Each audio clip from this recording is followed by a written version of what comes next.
Chapter 22:12. Before Yi Zichen could speak, he received a private message. He clicked it open. Yi Zichen was dazzled. Although he didn't know what these materials represented, he did know that they were money waving goodbye to him. Bailey, calculate how much these will cost. One moment. Bailey read through the content, then said, approximately 1.3 million universe credits per day. Some of the resources are rather rare, so it will be very troublesome to buy them without special channels. If you increase the price, then it will cost around 1.9 million per day. Boom! Thunder rumbled. Yi Zichen's head buzzed, and he nearly had a headache. 1.9 million. Universe credits. Every day? Even this little thing is more expensive than elemental fairies. What is this for? Don't look like that. You asked to raise her yourself. I didn't force you to do this, said White Phoenix. Yi Zichen looked towards Lil Fire. Lil Fire was looking at little Chick, kindly like a kind father. F***CK. It's fine if I want to adopt a daughter. But doesn't that mean I have to pay for it in the end? Lil Fire is still underage. I can't just make him work, right? What a good son. The woman he picked up is also a prodigal toy. She costs nearly 2 million per day. You're not going to help? Yi Zichen raised his eyebrows. I really don't have that thought. White Phoenix shrugged. Bifeng shrugged. I think a money grubber like you should be quite rich. Also, don't try to cut corners. This is already the lowest you can go. If you go any lower, it will have a huge impact on our future growth. F***CK. Yi Zichen wanted to cry. Why am I a money grubber? It's because I don't have money that I treasure every single star coin. I'm already poor enough. Now, I have this ancestor as well. Don't be dejected. If the elemental phoenix is properly raised, then becoming a sovereign shouldn't be a problem. White Phoenix patted Yi Zichen's shoulder. White Phoenix patted Yi Zichen's shoulder. Think about it. A sovereign isn't something that can be bought with money. Are you sure? Yi Zichen suddenly looked up. Of course, White Phoenix nodded. The prerequisite is that you have to raise her properly. How is that considered raising her properly? Should I send it to you? Send. Yi Zichen hadn't looked up since leaving the Crystal Mines dungeon.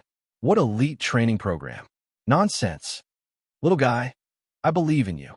You can become a venerable even without elite nurturing. Yi Zichen caressed the featherless chick.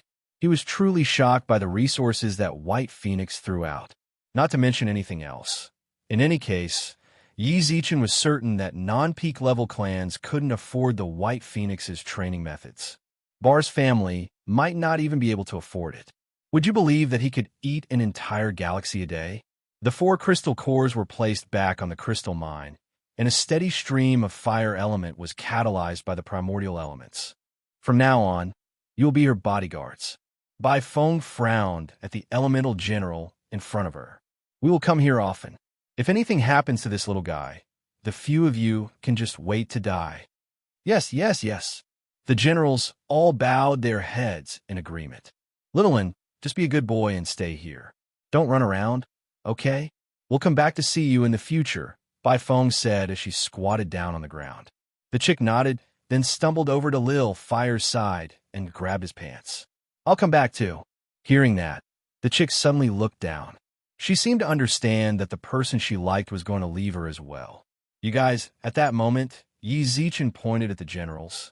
My lord, please speak. The Crystal Mine dungeon is useless now.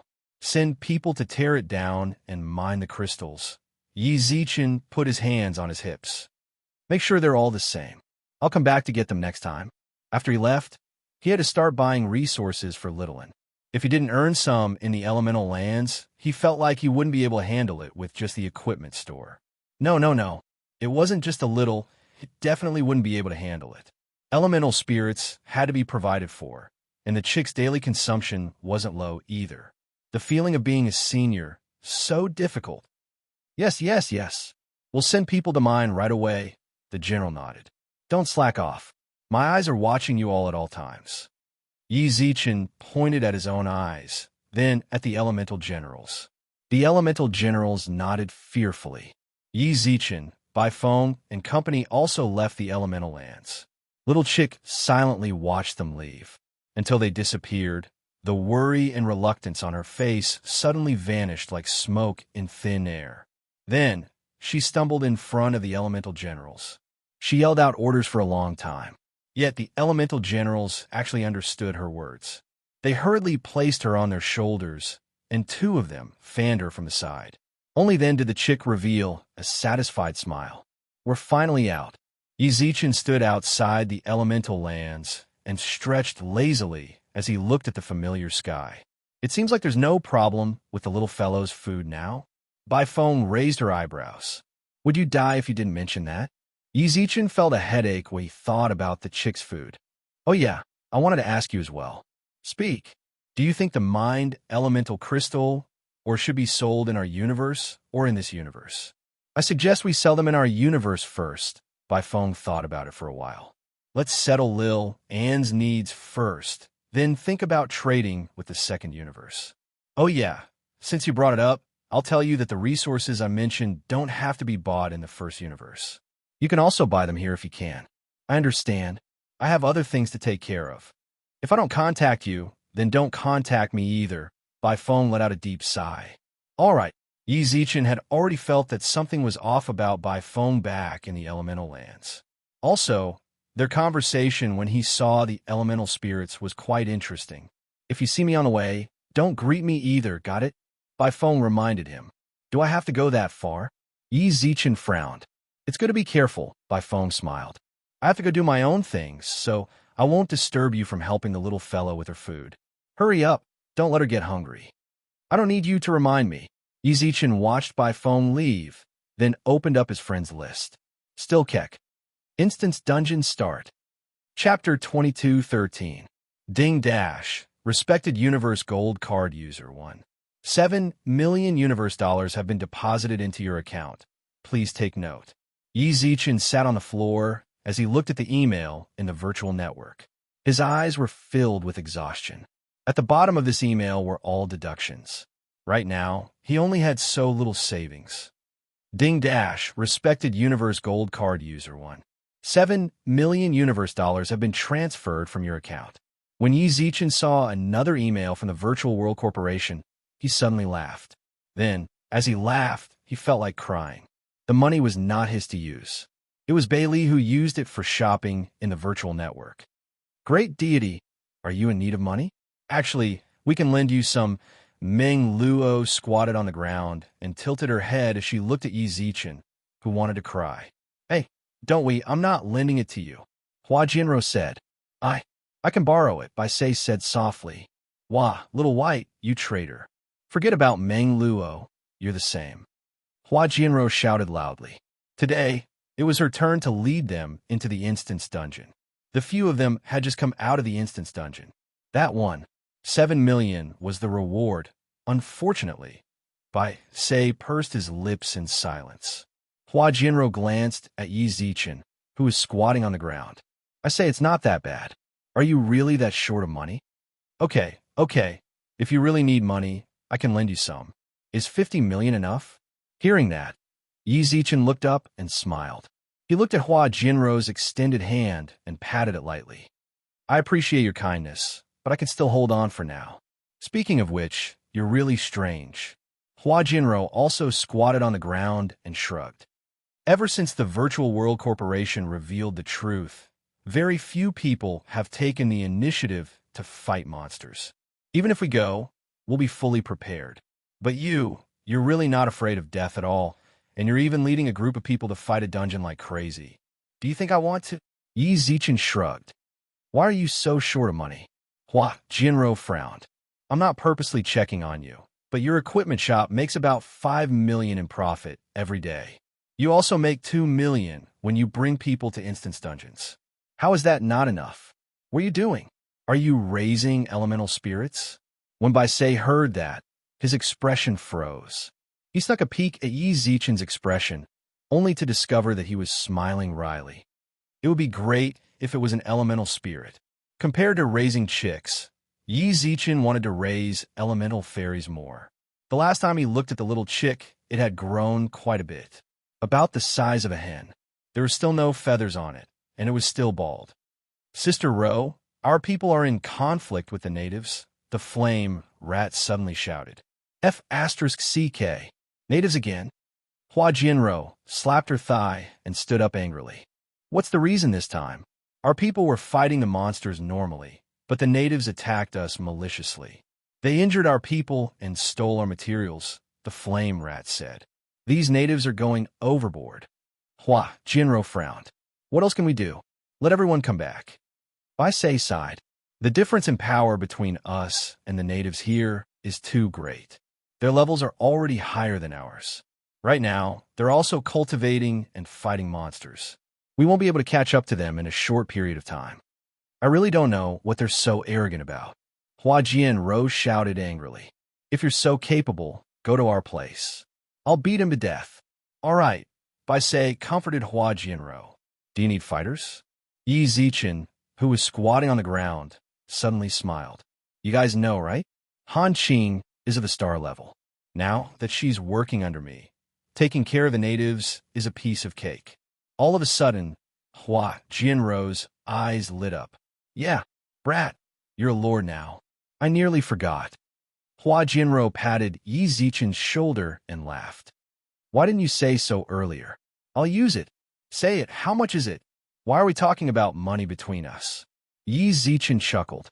But if I don't want it, then you'll feel bad. I won't ask for much. 5 million. Tisk 1 million. Do it or not. Deal.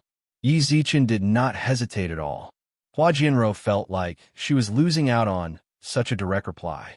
However, when she thought about how she was bullied by the natives, she didn't fuss about it. Yi Zichen sent a message to Han Qing from his friend list. Han Qing was a real native, so he could add Yi Zichen as a friend. For natives, adding a friend meant adding a friend through the universe communicator. They didn't find it strange. Along the way, Hua Jinro walked with her head held high with a star-level powerhouse present. When she thought about how the natives were going to be taught a lesson, she was so happy that she wanted to set off firecrackers. Yi Zichen and Han Qing followed behind. Did you find the resources I told you to keep an eye out for? No. Han Qing shook her head. I've already asked around many people, but none of the resources you mentioned were found. This subordinate is thinking that the names you provided might be wrong. It's not impossible. It was normal for the names of the resources in the first and second universe to change. Yi Zichen agreed with Han Qing's thoughts, then said, continue to keep an eye out. I'll get White Phoenix to send me a map when I get back. Then, you can search according to the map. All right, how's the mining going? It's still in preparation. The tools at the smithy aren't done yet. We can only guard the surroundings of the crystal mine and try our best not to be discovered by others. All right, thank you for your hard work. Yi Zichen nodded and walked to the front after getting a rough understanding of the situation. How much longer? What? You charge by the hour? Hua Jinro frowned. Hey, that's a great idea. Yi Zichen suddenly clapped. Yi Zichen suddenly clapped his hands. Oh yeah, let me ask you. How many times do natives bully us players? Many, very many, the flame rat said. Those guys seem to hate us. Meng Luo also nodded. Many players were kicked by the natives when they were cultivating in the beginner's village. Is that so? Yi Zichen rubbed his chin and couldn't help but laugh. They must be really angry, right? Of course, Meng Luo shrugged. But what can they do even if they're angry? They can't beat them. And what if they really hate us and kill us? Most of the time, players just endure it. The smile in Yi Zichen's eyes became even brighter. Hua Jinro, who was walking in front, suddenly stopped. Do you want to work together? What do you mean? Yi Zichen frowned. I know what you're planning. Hua Jinro indicated towards Han Qing. I have a lot of people who want to take revenge, and they don't lack money. I'll provide the resources for 28%. What do you think? Chapter 22:14. According to what Hua Jinro said, calculating it in terms of 1,800,000 from a single deal was rather impressive. With the addition of the chicks, Yi Zichen's need for funds was extremely urgent. Coincidentally, there was a need for that among the players. I can consider it. Yi Zichen nodded towards Hua Jinro with a smile. Yi Zichen already had such thoughts. The only thing he lacked was customers. If Hua Jinro could provide enough customers, it wasn't impossible to work together. I'll wait for your news. Hua Jinro nodded with a smile, then looked forward. Natives, just you wait.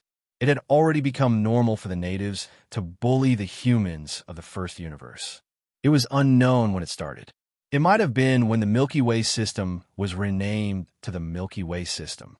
A portion of the natives no longer continued to move about in the village. They chose to leave the village. They went to kill the ferocious beasts outside and plunder whatever resources they could. They started to cultivate, then left the village in groups like adventurers.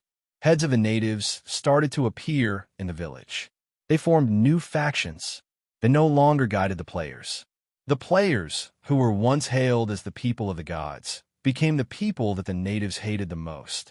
It was as if they had been subservient for too long. They wanted to take out all the respect that they had given up on. Bullying. The difference in strength allowed them to bully the players as they pleased. Even if the other natives in the village saw it, it was already good enough that they could just watch. It was practically impossible to get their help. Why did it suddenly become like this? Yizichin muttered in his heart. He was rather confused as to why the natives would have such a huge change. Rogia, we're here. The flame rat ran forward and looked around. The coordinates they sent me were here. Strange, why aren't they here? Huh, you guys didn't contact them during this period of time? Hua Jinro knocked the flame rat's head. Are you stupid? Don't they know how to run after being bullied? The flame rat covered its head and quickly went to contact the nebula members. It's in front. Not long later, the flame rat reached out its hand and ran out. Hua Jinro and company followed closely behind, while Yizichin walked at the back. Don't do anything later, just scare those people. This subordinate understands, Han Qing nodded. In front of the forest, a man with a hooked nose held a long sword in his hand. Behind him were more than 10 ferocious-looking fellows who did not look like good people. The hook-nosed man was a native of Yizichin's village. Hongji, 6th layer domain. With his strength, he was considered outstanding even among the natives of the village. He had more than 10 brothers under him. They specialized in the business of robbing humans from the first universe. He didn't have much malice towards the players. He just felt that this was a fast way to make money. If they were obedient, they would only rob the goods and money. Disobedient, they did not mind letting these ignorant people bleed a little. Blood was still dripping from the blades of these people, and there were many bloodstains on the ground. It could be seen that they had encountered some insensible fellows. He looked in the direction opposite them. With a closer look, one could tell that they were human members of Universe 1. There were about 40 of them, and many of them were injured. Their arms were wrapped in bandages as they sat on the ground. Right in the middle of these two groups of people, a golden-haired girl wearing a floral dress and heavy armor stood there. Young lady of the Qing family, are you determined to get involved in this mess? Hongji frowned. He rested his long blade on his shoulder, which shone with a piercing light under the sunlight. The 10-odd brothers behind him also walked up and looked at the girl with unfriendly gazes. I don't want to become enemies with your old man. Don't cause trouble for yourself. I won't let you guys continue. The golden-haired girl shook her head. The deities didn't do anything wrong. Why do you guys have to cause trouble for them? Is this what your old man wants?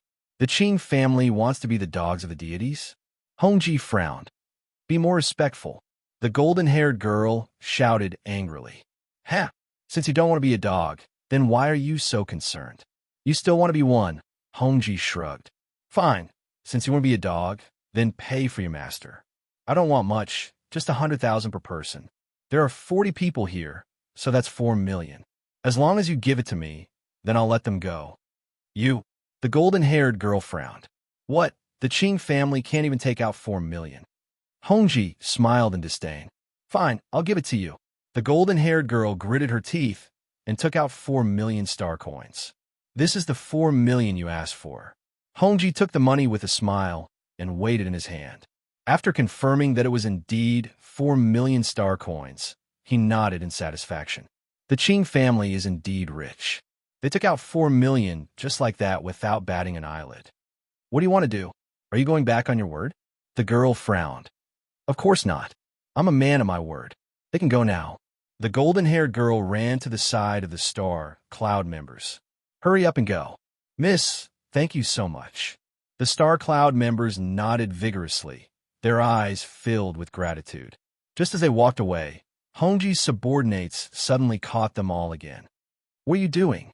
The golden-haired girl shouted. "Didn't you already agree to let them go? What's wrong? Robbery?" Hongji shrugged. "I did let them go, but they were too slow, so we caught them again." "Miss Qingyu, I didn't say that I wouldn't rob them a second time. You can't blame me. If you want to blame someone, blame them for not appreciating the opportunity you gave them." This almost shameless answer made the golden-haired girl clench her fists tightly. She bit her lip and stared at Hongji. "Io, the Qing family's lady is angry." "What? Are you going to ask your father to make trouble for me? Go back and ask your father if he dares." Hongji spat in disdain. Suddenly, a ball of fire appeared in his hand. The flame burned fiercely in his hand, causing the surrounding temperature to rise significantly. Soon, he blew out the flame. Seeing the fire in his hand, Qingyu couldn't help but be shocked. "How can you use fire elemental energy?" "I can't say that." Hongji narrowed his eyes. "Miss Qingyu, don't make trouble for yourself. Hurry up and go back. Of course, if you still want to redeem them, it's not that I can't accept it. This time, 200,000 per person, that's 8 million. How about it? You guys, aren't you kind? Then just give it to me." Hongji laughed shamelessly. "I won't force you. If you don't give it to me, then leave. Of course, if no one pays for them, I'll kill one of them every minute." Hooking his finger, Hongji's subordinate suddenly grabbed the head of Star Cloud member and placed a knife on his neck. Countdown begin. Chapter 22:15. Don't go too far. Qingyu glared at the people under the butcher's knife. "What exactly do you want? Didn't I make myself clear before?" Hong'er held his knife, his eyes filled with mockery. "If you want to live, then pay the ransom." Qingyu stood there, her eyes filled with struggle. Maybe she was thinking, why did she have to pay the ransom? She was not related to these outsiders in any way. The Qing family did have some money, but the family didn't have money for no reason. For million star dollars. To someone who didn't have the power of the family, this was a huge burden. Yet, Hiroji was asking for 8 million even more. "Miss Qingyu, I advise you to stay out of this. Why do you have to do this for them?" Hong'er said mockingly with his knife. "Then, will you kill them?" Qingyu asked hesitantly. Of course, Hong'er didn't hesitate at all. To him, killing these people didn't require him to feel any guilt. "They're humans too," Qingyu said. "That's in your eyes. In my eyes, they're just a bunch of animals." The Star Cloud members trembled when they heard this. Animals? Cattle waiting to be slaughtered? One had to know that in reality, they were all stars, galaxies, and even universe-level beings. Even though in reality, they couldn't control the life and death of countless people. But they weren't cattle waiting to be slaughtered either. Why? Coming to this world, they were called animals by a bunch of domain-level aboriginals. "I'll fight it out with you." Someone couldn't take it anymore. He took out his weapon and was about to rush out. Hong'er smiled coldly. A ball of flame burned in his hand as he hit the man's chest. Animals should have the awareness of being animals. You're just a level 2 domain level trash, and you still want to be human? Waving his hand, Hong'er's subordinate raised his knife and was about to chop down. "I'll pay." The blonde girl Qingyu shouted loudly. The knife stopped. The man kneeling on the ground was filled with fear. Just at that moment, he felt like he was really going to die. Hong'er waved his hand at his subordinate and immediately picked his ear. "Pay up then. I don't have that much on hand right now. I only have 3 million here. I'll give all of it to you. As for the rest, I'll get it for you when I get home. Is that okay?" Qingyu held the star coins in her hands and had a pleading look in her eyes. 3 million? Holding the money in his hand, Hiroji narrowed his eyes. "Why don't you take it as you've saved 15 people? You can pick 15 people from these people, and I'll guarantee their safety. As for the others, you can go back and get them first. But the round trip will take at least 2 hours," Qingyu said. "Then there's nothing we can do. They'll just have to die." Hiroji's eyes were filled with disdain. Qingyu's eyes were filled with despair when she heard his words. The members of Star Cloud were silent. When they saw how these indigenous beings dared to kill them for real, they seemed to have lost all of their courage to resist. Whoosh! A few coins suddenly flew over from the forest. Hongji reflexively took half a step back and reached out to grab the coin. Galaxy dollars. The face value was 1,000 yuan. This coin alone represented 10 million star coins. Is it enough? Not long after, Hua Jinro walked to the front and looked at Hongji coldly. Seeing that they were outsiders, Hongji smiled as he accepted the coin. I knew it. You gods are always so rich. Hongji shrugged at Qingyu as soon as he finished speaking. Ms. Qingyu, you don't have to feel bad. They've already sent someone to ransom you. Even though this is 10 million, I'm sorry, but I won't return the money you gave me before. Go and ask for the reward from your god's representative. At this moment, Bai Sei and Meng Luo had already walked over to Qingyu. Sister, you're such a good person, Meng Luo said with a smile. Don't worry, we'll return the money you spent. Here. As she spoke, Meng Luo took out 20,000 galaxy dollars. This is too much. Qingyu shook her head forcefully. I didn't use that much. I only gave him 7 million. If you want to return it to me, you can give me 7 million. It's okay. Sister Rose said that a drop of water should be returned with a spring. Meng Luo smiled. Take this as our return gift. Meng Luo smiled as she placed the coin in Qingyu's hand. All of this was witnessed by Hong. His eyes were burning with passion. Tens of thousands of galaxy dollars. The people who came back were much richer than the other outsiders. If he could rob them once, he would not have to do such things for at least half a month. No, a month. The people who came were all at level 2 of the domain realm. They did not pose any threat. With a glance, his subordinates surrounded Hua Jianro and the others. Hongji, Qingyu shouted.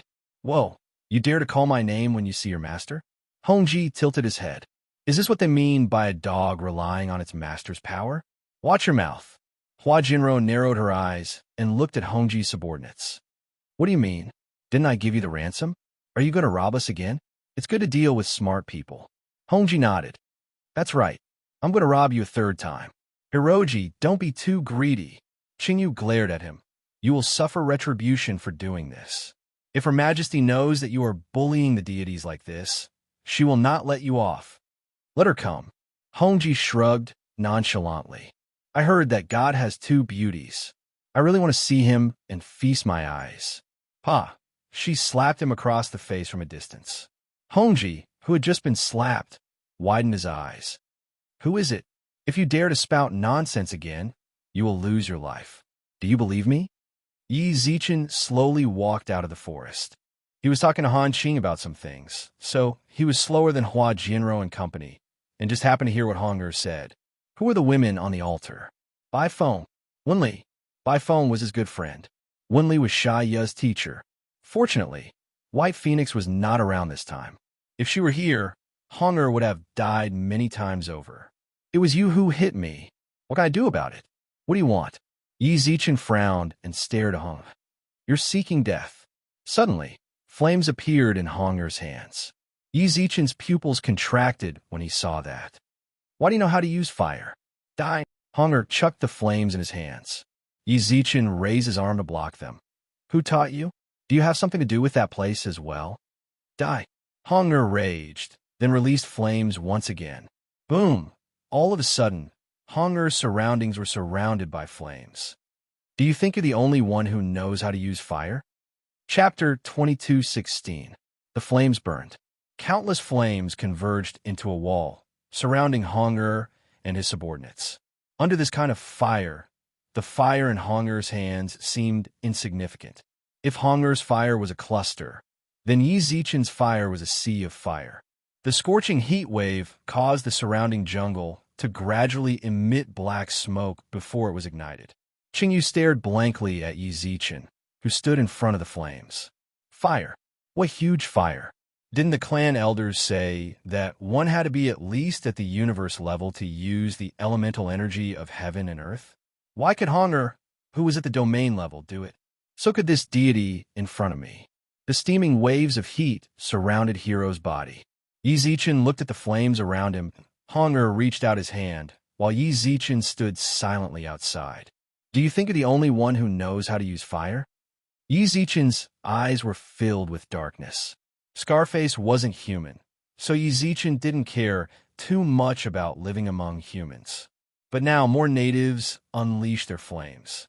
Yi Zichen, who possessed an elemental spirit, could clearly sense that he was controlling the fire element. When he released the flames, the surrounding fire element gathered towards his palm. Elements were high-grade cosmic power. In order to make the elements obey humans, one had to be at least at the universe level. Hunger had only just reached the level 6 domain level. How did he do this? First there was Scarface, then there was Hunger. Yi Zichen was already starting to suspect that these non-humans were definitely plotting something. In this village, there were people who could control the fire element. There might be more. Speak. Why can you control the fire element? You're not human either? When Yi Zichen said this, everyone froze in astonishment. Great deity, you just said he's not human. What do you mean? The flame rat gulped and frowned at Hunger, who was surrounded by flames. He's not human. Could he be? Yi Zichen didn't answer. He merely stared intently at Hunger. If you tell me the truth, I might let you go. Don't get carried away. Suddenly, Hongji, who was surrounded by flames, laughed out loud. So what if you can use the fire element? You're just a trash at the second level of the domain realm. Do you think you can trap me with this little bit of fire? Just then, Hiroji rushed out of the flames. He was bathed in flames, and his whole person was as fast as lightning. The surrounding people were unable to see his movements clearly. He raised his sword high up and chopped down towards Yi Zichen's head. Go to hell, damn intruder. The power of a 6-layer domain was unleashed without any reservation. Qingyu stared at Yi Zichen from a distance. At that moment, an elder appeared in front of Yi Zichen. Hongji's katana was easily blocked. When he saw the old man's face clearly, fear instantly appeared in Hiroji's eyes. However, before he could do anything else, bang, with a backhand elbow strike, the old man threw Hongji to the ground. Senior Han Qing. Qingyu looked at the elder in front of Yi Zichen blankly. Han Qing. He was one of the top experts in the surrounding villages. Why would he suddenly appear here? There was a rumor in the village earlier. Senior Han Qing lost to a deity and became the deity's aide. Many people had witnessed it with their own eyes, but when the news spread, many people did not believe it. And now, Han Qing appeared here. Could it be that this young man was the god who defeated Han Qing? After all, Han Qing was in the star level. Hong'er was only at the 6-layer domain. The difference in strength between them was like heaven and earth. A single elbow strike was enough to make him lose the ability to move. After doing all that, Han Qing stood silently behind Yi Zichen. At the same time, Yi Zichen also squatted down and grabbed Hongji's chin. You really want to kill me? Han Qing's elbow strike caused Hongji's mind to become muddled. He looked forward in a daze. Yi Zichen patted Hongji's face hard, causing him to gradually regain consciousness. The first thing he did after waking up was to look towards Han Qing. After confirming that he didn't see wrong, his eyes were instantly filled with rage. What happened to you? Yi Zichen tilted his head and looked at Hongji's face. You still want to fight? Han Qing took a few steps forward. Seeing this, Hunger couldn't help but sneer. Ha ha ha. Han Qing, I didn't expect that you would also become the lackey of these invaders. What a joke, what a joke. After slapping down, Han Qing retracted his hand. Sir, please forgive me for my offense just now. It's fine. Yi Zichen shook his head at Han Qing, then glanced at the teeth on the ground, as well as Hongji's swollen face. Are you human? Hunger turned his head away. Don't think that I don't know anything just because you don't tell me. Yi Zichen squatted on the ground and indicated towards Hong'er's brothers. You should be someone who values relationships, right? You don't want to see them die, right? Do you believe that the current me only needs to raise my hand slightly, and they will have to say goodbye to this world? Chill.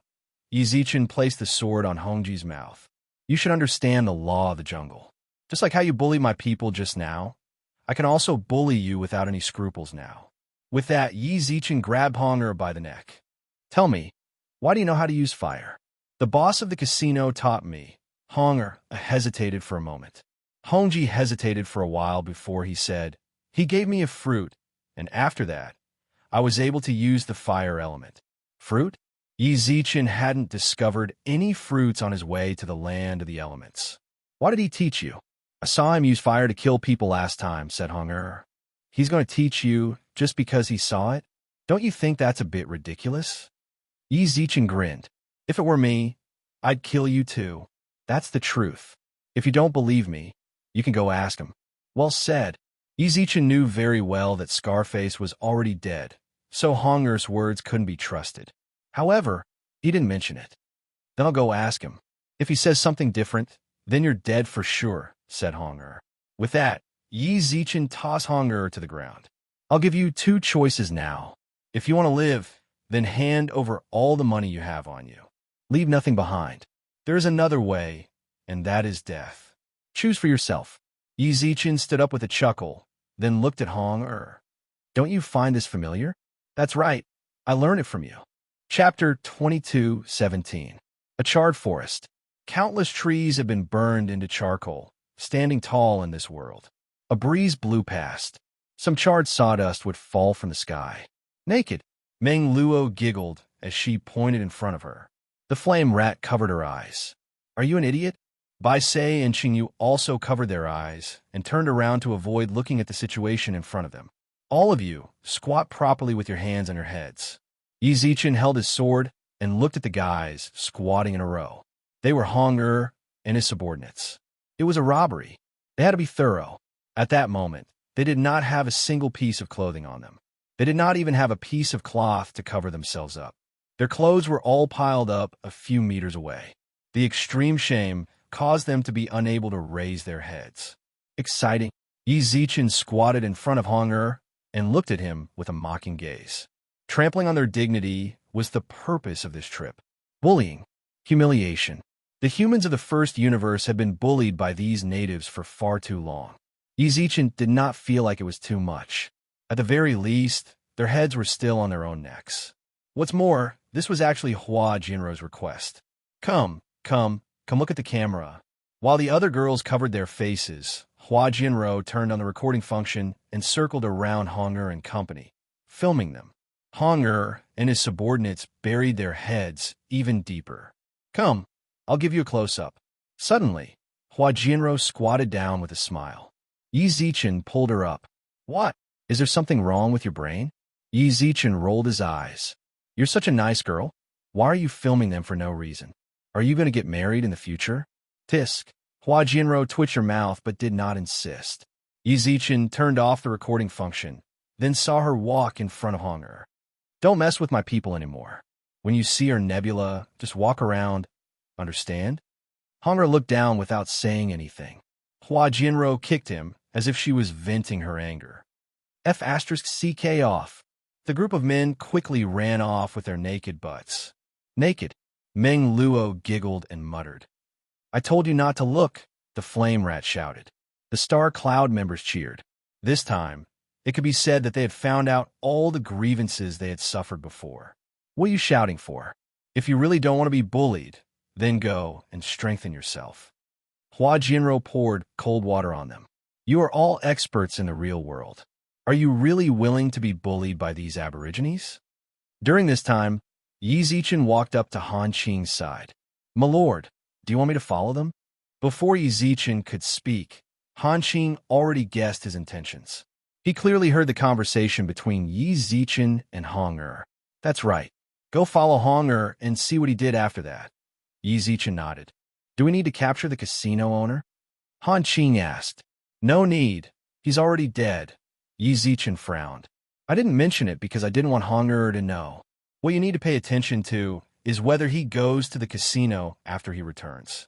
You only need to follow him for 3 days. This subordinate understands. With that, Han Qing disappeared from the forest. Yi Zichen's intentions were actually very simple.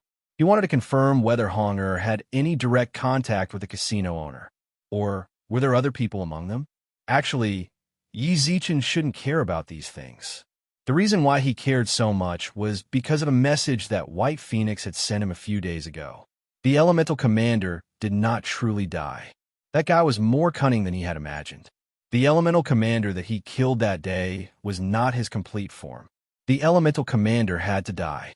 If he didn't die, then the chicks in the elemental lands would not be safe.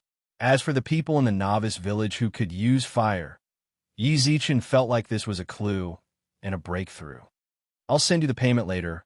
Hua Jinro walked over. Hearing that, Yi Zichen turned around and saw that the Star Cloud members were either preparing to return to the city or log off. It's taken care of? Yi Zichen raised his eyebrows. More or less, Hua Jinro shrugged. Unfortunately, the effects weren't particularly good. What do you mean? Some people have already decided to never play this game again. Hua Jinro sighed at those who no longer had the Nebula seal and had left the Nebula Guild. They were considered strong in real life, but after entering the game, they suddenly climbed up from the bottom. Some of them might lack the courage to start all over again. You can't blame them. This place is indeed quite stifling. Yi Zichen smiled, then shrugged as he looked at the people who left the guild.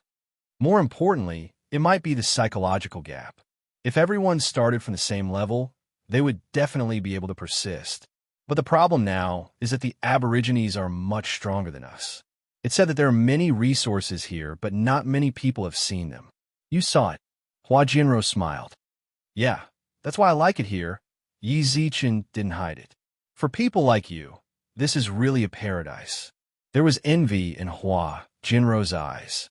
Fortunately, I saw some hope after investing a large amount of money. You? I won't tell you. Hua Jinro shook her head. It can't be that everything is yours. People like us who have invested a lot of money have to see some benefits. This video can also be uploaded to the forum. Even though some people have left, this video will definitely attract more people. Good luck. Oh yeah, don't forget to add me, said Yi Zichen. Is there an advertising fee? 28 points. Yi Zichen reached out his hand, while Hua Jinro nodded with a smile. It's a pleasure working with you. After shaking hands lightly, Hua Jinro retracted her hand. By the way, if you have time, we can really meet up in real life. Those guys in the group all have the same idea. Meeting in real life? Yi Zichen frowned. The universe is too vast. It won't be easy to run into each other in real life. The problem will be overcome by the price. Hua Jinro hooked her arm around Yi Zichen's shoulder with a giggle.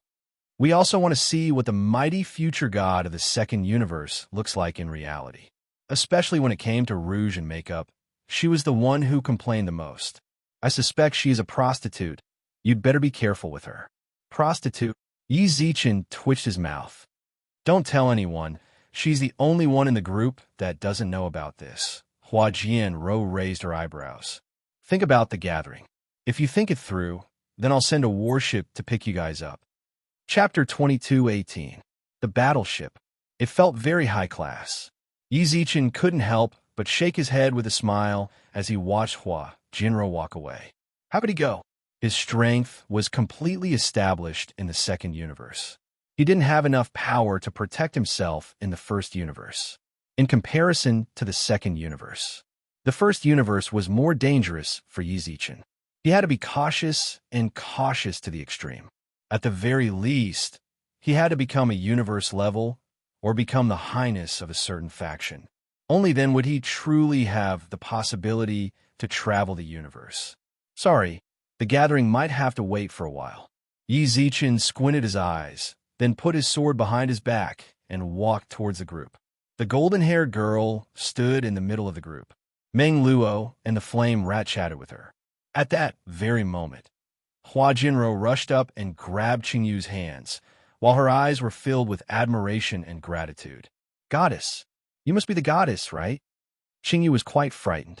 She wanted to retract her hands, but Hua Jinro held them tightly. Don't be afraid. This is our Rogia, and also the head of our guild, the flame rat explained with a smile. Hua Jinro also spoke up. You must be the goddess. Thank you so much. If it wasn't for you, my people might have been killed by those guys. Qingyu bit her lips carefully, while a hint of fear could still be seen in her eyes. Rogia, you scared Qingyu. The flame rat walked up and pushed Hua Jinro away. AI, these spoils of war should be mine, right? Yi Zichen squatted on the side and pointed at the equipment that had yet to be taken away. Here. Hua Jinro rolled her eyes. Yi Zichen did not hesitate and squatted on the ground to start counting the spoils of war. Speaking of which, these natives were rather poor. Their equipment were all some terrible white and blue equipment. Only Hongji's long blade was of the dark gold grade. That was still worth a bit of money. As for the others, Yi Zichen did not throw them away and put them all away. This is the future god, our friend. The flame rat explained when he saw Qingyu look towards Yi Zichen's direction. He's a money grubber. Hua Jianro rolled her eyes. However, he is the strongest among us. This is undeniable. I'm in need of money, okay? I'm not a miser. After Yi Zichen put away all the spoils of war, he walked over and waved towards Qingyu. Hello. As a native, you still helped us. I have high hopes for you. Well, I'll invite everyone to my house. Without any warning, Qingyu suddenly sent out an invitation. Yi Zichen and company were shocked. The natives actually invited them to be guests. Such a thing had never happened before. Qingyu was from a wealthy family in the village. There was a big house in the village. When he returned to the gate, the guards called him Miss. Only, when they saw Yi Zichen's group, their gazes were unfriendly. The people here are very hostile towards us. Hua Jianro sent a message in the party announcement. The hostility of the natives towards the players wasn't something new, so it wasn't particularly noteworthy. They came here because of Qingyu's invitation. Otherwise, they wouldn't want to have too much contact with the natives here. I didn't expect you to be the young lady of a wealthy family. Hua Jianro smiled. Qingyu smiled. Let me introduce you to my dad. He doesn't have any ill intentions towards you. Not long later, Qingyu skipped over to the living room of the main house. Dad, Qingyu ran in with a smile. When they arrived, there was a middle-aged man sitting in the middle of the hall. He was holding a scroll and reading it. Hearing Qingyu's call, the middle-aged man put down the book and smiled. Xiaoyu, you're back. Dad, let me introduce you. These are the friends I made outside. Qingyu pointed at Yi Zichen and company with her hand. The middle-aged man was stunned for a moment when he looked up, then revealed a warm smile. From his gaze, Yi Zichen could see that there was no hostility like the other natives had towards the players. It was just as Qingyu had said. Her father was not hostile towards the people of the First Universe, and was instead very friendly. That was rather rare. Indeed, only such an elder could educate a child like Qingyu. You guys are deities, right? Yes, Yi Zichen nodded. The middle-aged man returned the greeting with a smile. Hello, I'm Qingyu's father. My daughter didn't cause any trouble for you, right? Uncle, what are you saying? Your woman is our savior. Hua Jinro nodded. Meng Luo, the flame rat, and Bai Sei nodded as well. Afterwards, Hua Jinro explained the situation, causing the Qing family head to frown. Hongji is getting more and more out of line. But Xiaoyu, don't get on his bad side in the future. This person is definitely not a good person. I understand. Qingyu lowered her head. Uncle, don't scold Xiaoyu. That guy only bullies us outsiders. How could he have the guts to make a move on Xiaoyu? Don't worry. If anyone dares to bully Xiaoyu or cause trouble for your family, then come find me. Never mind, go find him. Hua Jianro patted her chest. Thinking about how she actually didn't have much ability, she pointed at Yi Zichen. His subordinate is amazing, star level. Oh, Qingyu's father was shocked. You're the young man who fought with Han Qing a few days ago? Master. At that moment, before Yi Zichen could reply, a few guards ran in from outside the door. When they saw Yi Zichen and company in the hall, they all frowned. What happened? The guard glanced at Yi Zichen and company once again, then whispered into Qingyu's father's ear. Leave. Yi Zichen signaled the guard to leave. Then Qingyu's father looked towards Qingyu with a smile. Xiaoyu, take your friends to the backyard. Okay. Not long after they left, a group of people walked in. Yi Zichen had seen the people leading the group before. They were the ones he saw at the restaurant. They were all shocked when they saw Yi Zichen, then pretended like nothing had happened and directly walked towards Qingyu's father. During this period of time, Yi Zichen paid attention to that guy. He could also feel that he was paying attention to him. Logically speaking, the Qing family had a lot of prestige in the village, so it was normal for some people to visit them. However, these people suddenly came to visit. Yi Zichen had a bad feeling and it was a very strong feeling. He clicked open his friend list and sent Hua Jinro a message. We might have brought trouble to the Qing family. Chapter 2219. Wow, it's so beautiful. Did you grow all these flowers? Yes. The flame rat, Meng Luo, and Bai Sei exclaimed as they stood in front of the flower bed. Qingyu smiled silently and shook her head. My mother grew these when she was alive. All of a sudden, the flame rat, Meng Luo and Bai Sei, whose eyes were filled with excitement and joy, froze. It's fine, Qingyu smiled. My mother was a gardener when she was alive. She liked flowers a lot. This was her flower bed when she was alive. I'm sure she would be very happy if you guys praise these flowers. Qingyu's eyes lit up, then she smiled and put her hands behind her back. Sit here for a bit. I'll go get some drinks for you guys. During that time, Hua Jinro and Yi Zichen also sat down. The two of them did not speak, but sent private messages back and forth while looking at each other. What do you mean? Hua Jinro's expression turned solemn when she received Yi Zichen's message. Why do we cause trouble for them? Do you remember the people who came when we left? Yi Zichen replied, those guys are very important to our first place. I felt it, Hua Jinro said. I'm worried that they will harm the Qing family because of our appearance. Yi Zichen was still unable to truly relax when he thought about their gazes. Those were definitely gazes filled with killing intent, not only towards Yi Zichen and company, but also towards Qingyu and her father. Everyone, why aren't you sitting down? Qingyu's father sat on a chair and smiled at the people who had yet to sit down. At that moment, several more people walked in from outside the hall. These people were all elders of the family. They held high positions in the family and had a certain amount of authority in the family. Do you guys have to be like this as well? Qingyu's father was not too surprised when he saw them appear. The only thing that could be seen in his eyes was a bit of pity and sorrow. Senior Qing Hui, Lord Mui, the two of them looked at each other, and a long silence lingered in the hall. After a long while, Mu Yi, who was staring at Yi Zichen and company, nodded. Are you still determined? I have never changed my mind, Qing Hui smiled. Qing Yu's father, Qing Hui, revealed a smile. But it seems that my persistence is useless. Qing Hui, do you still not understand? An elder walked out from the crowd. This old man was the grand elder of the Qing clan, and he was Qing Hui's uncle. Those people are invaders. They are robbers who stole our resources. I don't agree with your thoughts. Qing Hui was still smiling. But I didn't deny your decision. What are you doing now? Do you really want me to stand on your side? Can't I remain neutral? The purge plan has begun. No one can remain neutral. Mu Yi frowned and stared at Qing Hui emotionlessly. Your attitude is really tough. All right, I understand. I'll agree to it. Qing Hui shrugged helplessly. I'll participate in this purge. Is that okay? You can leave now. I want to continue reading.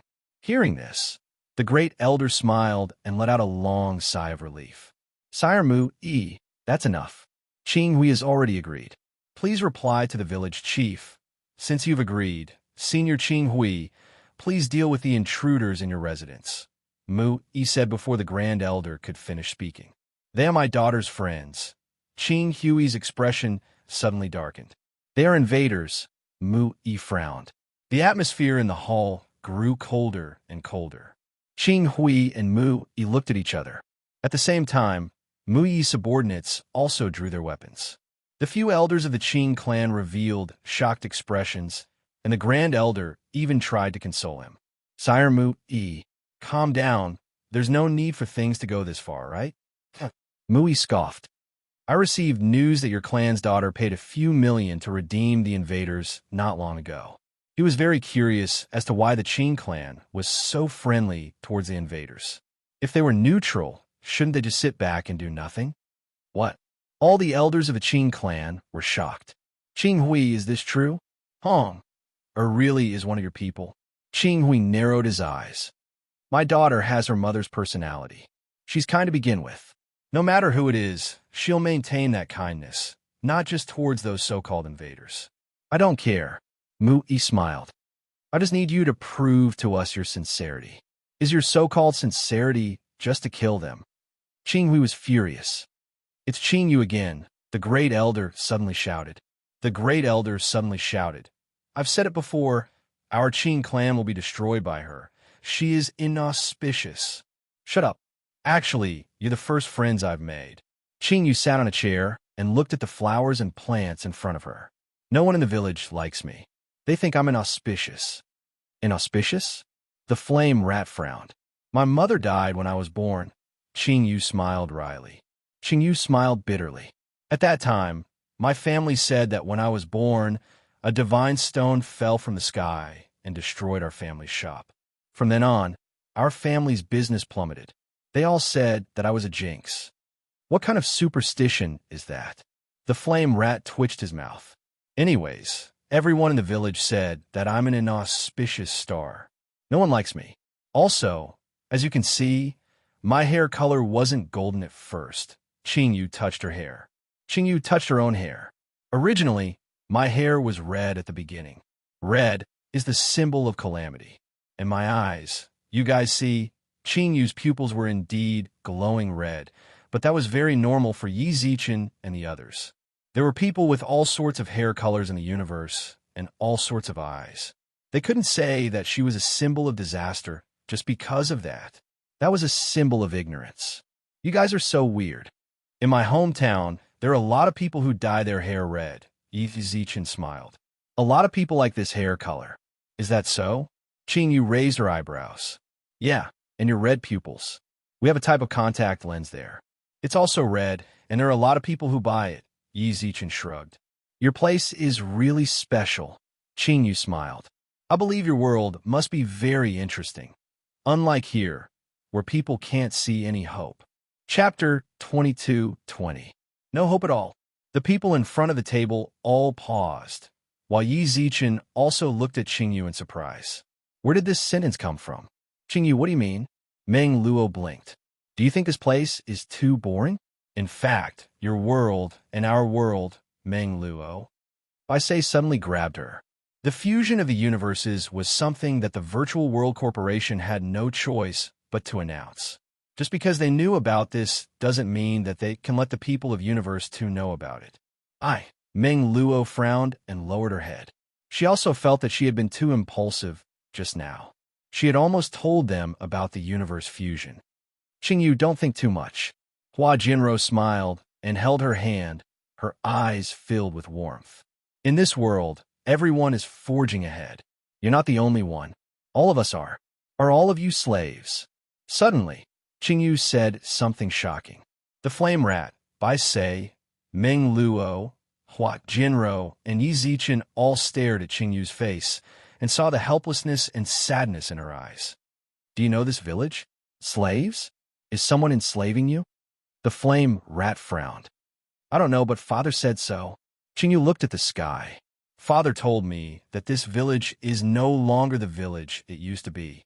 He wants to wait for all the flowers in the flower bed to bloom before taking me away from the village."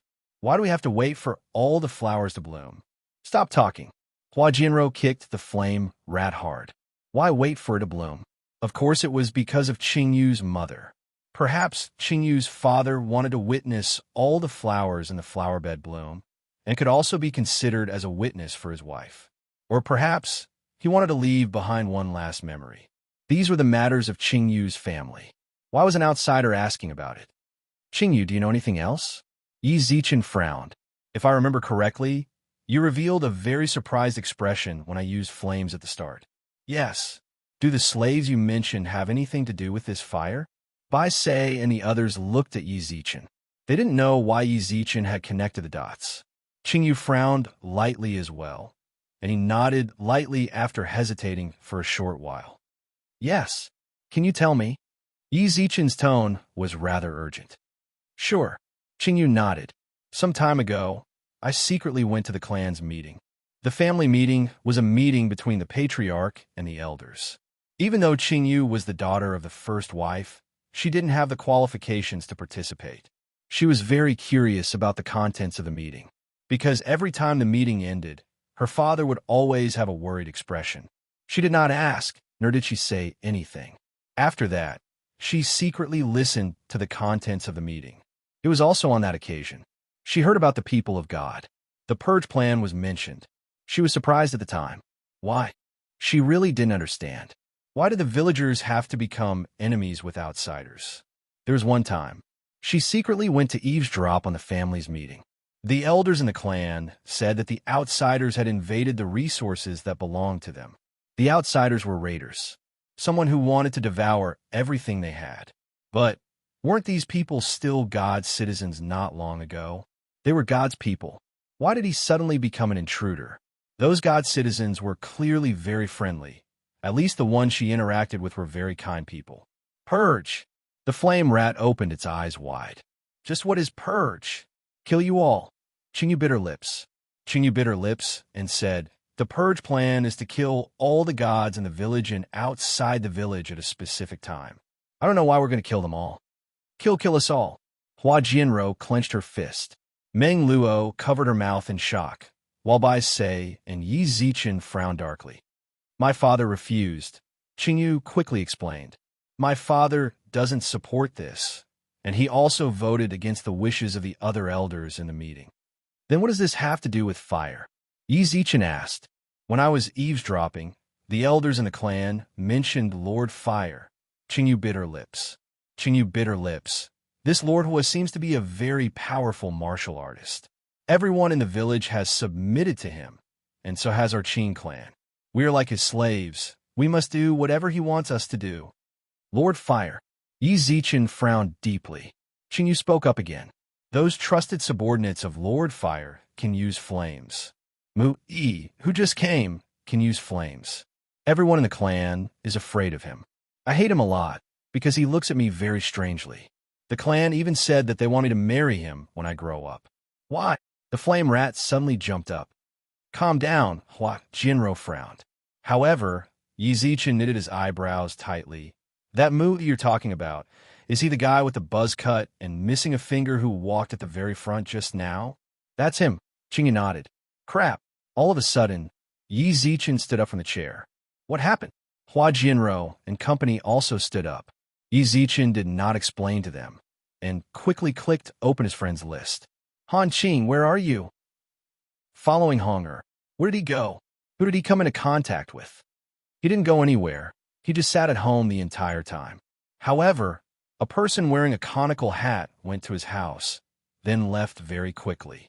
This subordinate did not see his face clearly. I only saw that the person's left hand was missing a finger, Han Qing replied. Boom. Yi Zichen's head instantly buzzed. As expected, Honger and Mu Yi were together. The casino owner was also together with them. Yi Zichen was a bit confused before. Why did they suddenly come to the Qing household? He had thought that it was a coincidence. But from the looks of it, they purposely came. Yi Zichen and Bai Feng had already guessed the casino owner's identity. It was very possible that the casino owner had already notified others to pay attention to Yi Zichen and Bai Feng before he died. That was one possibility. There was another possibility. It was very possible that these people were the incarnations of the elemental commanders, or that the elemental commanders knew everything that they saw and experienced. The elemental commanders immediately sent people over after Yi Zichen and Xingyu came into contact. Don't worry about hunger anymore. Hurry up and come to the Qing household. You should know where it is, right? This subordinate knows. Yi Zichen closed the chat, then stood in front of the table with a deathly pale expression. Everyone else looked at Yi Zichen worriedly. Great deity, let's go. Yi Zichen gripped the long sword in his hand. Bring Qingyu along. We're leaving this place quickly. Chapter 22-21. Definitely. Something huge is definitely going to happen. Yi Zichen looked at the front yard with a dark expression, while his eyes flashed with sharpness. Everyone else did not know what exactly happened, but when Hua Jinro saw Yi Zichen's gaze, she frowned and thought back to the private message she sent to Yi Zichen. Let's go. Don't walk in front. Let's climb over the wall. Yi Zichen stopped everyone, then leaped onto the wall of the manor. The moment he did so, he suddenly reached out his hand and signaled everyone not to come up. What happened? Hua Jinro shouted. Yi Zichen let out a deep breath and stared outside the wall. What exactly happened? With that, Hua Jinro also leaped onto the wall. When she looked towards the direction Yi Zichen was looking at, she instantly froze, then slowly turned around to look at Yi Zichen. Yi Zichen nodded without saying anything. Rojia, what happened?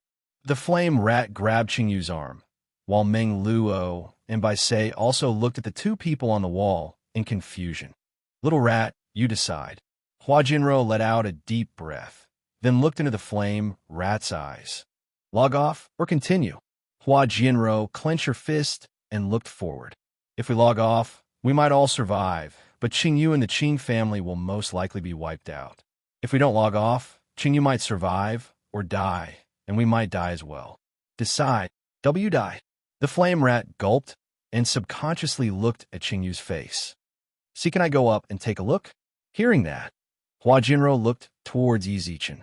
When she saw him nod, she also nodded, indicating that the flame rat could go up. She stood on the wall. Bai Sei and Meng Luo also jumped up. How is this possible? Heavens! What exactly is this? Like a swarm of locusts, the natives held weapons in their hands and surrounded the Qing family's residence from all directions. They roughly estimated that there were at least 500 of them, according to the levels of the natives. The weakest of them was at least at the 4th level of domain. Qingyu stood silently and looked up at the people on top of the wall. The flame rat also clenched his fist when he saw the situation. Decide. Make your decision. Hua Jinro couldn't help but urge the flame rat. Its lips wriggled, and its eyes were full of struggle. After a long while, he tilted his head and looked at Hua Jinro. Why me? Don't you like her? Hua Jinro shouted. Since you like her, of course you can make the decision. Quick! Hua Jinro calculated the distance between them and the natives. Make a decision quickly. If we delay any longer, we'll be pulled into battle mode. By then, we won't be able to log off even if we want to. Everyone on the wall stared at the flame rat. The 4 pairs of eyes multiplied the pressure in the flame rat's heart. It grabbed its head and squatted down. How could this be? The flame rat's eyes were filled with fear as it buried its head between its knees. He is not a leader. His father often said the same thing about him. Whenever he was faced with a choice, he would always feel terrified. The thing he hated the most was making choices.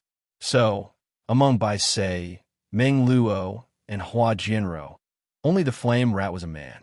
However, Hua Jinro was the one who made the decisions. What he had to do was to follow Hua Jinro's decision. He had to do what he had to do. At this moment, the situation was very clear. The natives were coming for the Qing family. He wanted to comfort himself and lie to himself that these people were not coming for the Qing family. Would the Qing family be annihilated? In other words, everyone here would die. The kind uncle he had just met, and Qingyu. There were hundreds of natives. There were only 6 of them, including Qingyu. They had no chance of winning. Logging off might be the best decision. They would log back in after everything was settled. No matter what happened to the Qing family, at least they survived. This world was no longer a game. They only had one life. Let's go. The flame rat muttered softly as it squatted on the wall. Suddenly, a beautiful color appeared in its mind. It was her, Qingyu. From the moment it saw her, the flame rat felt as if it had lost its soul. This was the first time it had felt like this since it was born.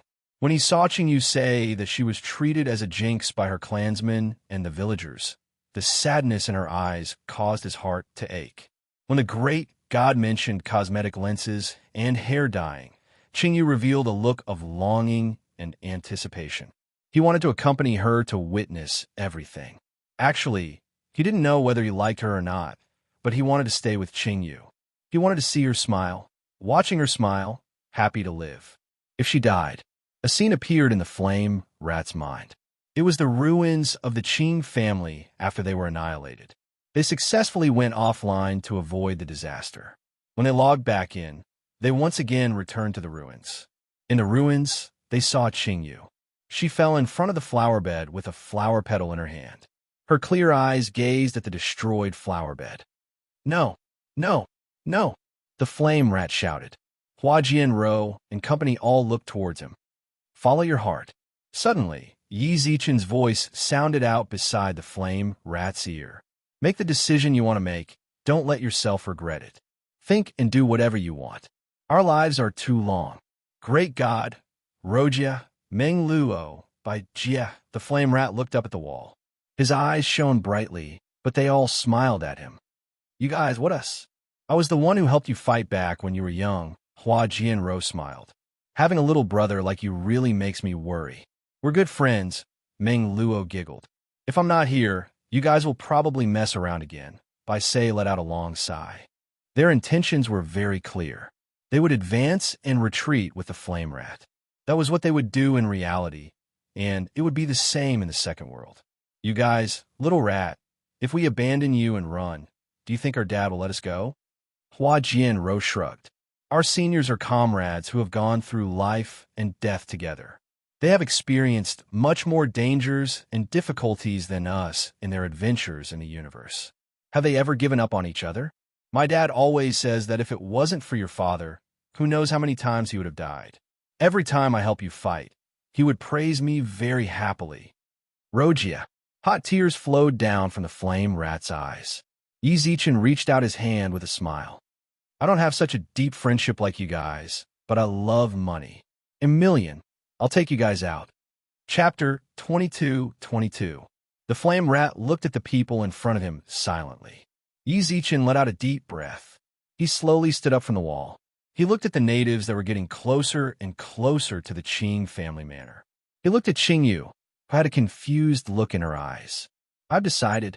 I don't have anything to hesitate about anymore. I want her alive. The flame rat looked at Qingyu and muttered. Yi Zichen and company couldn't help but smile. What did you say? Louder. I want her alive. The flame rat shouted.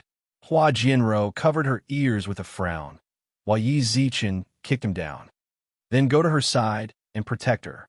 Bai Sei, Meng Luo, and Hua Jianro all stood up straight. At that moment, they seemed to have returned to their childhood. They were the ones that stood in front of him when the flame rat was being bullied. This 1 million isn't easy to earn. It's not easy for me to be the big sister either. Yi Zichen and Hua Jianro couldn't help but smile at each other. Crackle, the flames burned. When the natives saw the flames on Yi Zichen's body, they all revealed a look of hesitation. Those that could release flames were all Lord Fire's trusted aides. Did they already make a move? All of a sudden, they sped up in an attempt to contact Yi Zichen. You're my accomplices now? Yi Zichen smiled, while the flames in his hands grew even hotter. Attack! As he roared, the flames instantly engulfed the natives. The natives did not understand what was going on. They thought that Lord Fire's trusted aides actually devoured them in a sea of flames.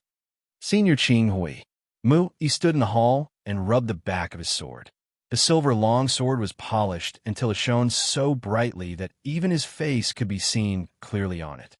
A wise man submits to circumstances. I know that you are not weak. You are at the peak of domain, just one step away from breaking through the star level and becoming a dragon. It is also because of your strength that Lord Fire places so much importance on you. He isn't human at all. Didn't you feel it? Qing Hui frowned. He is an outsider.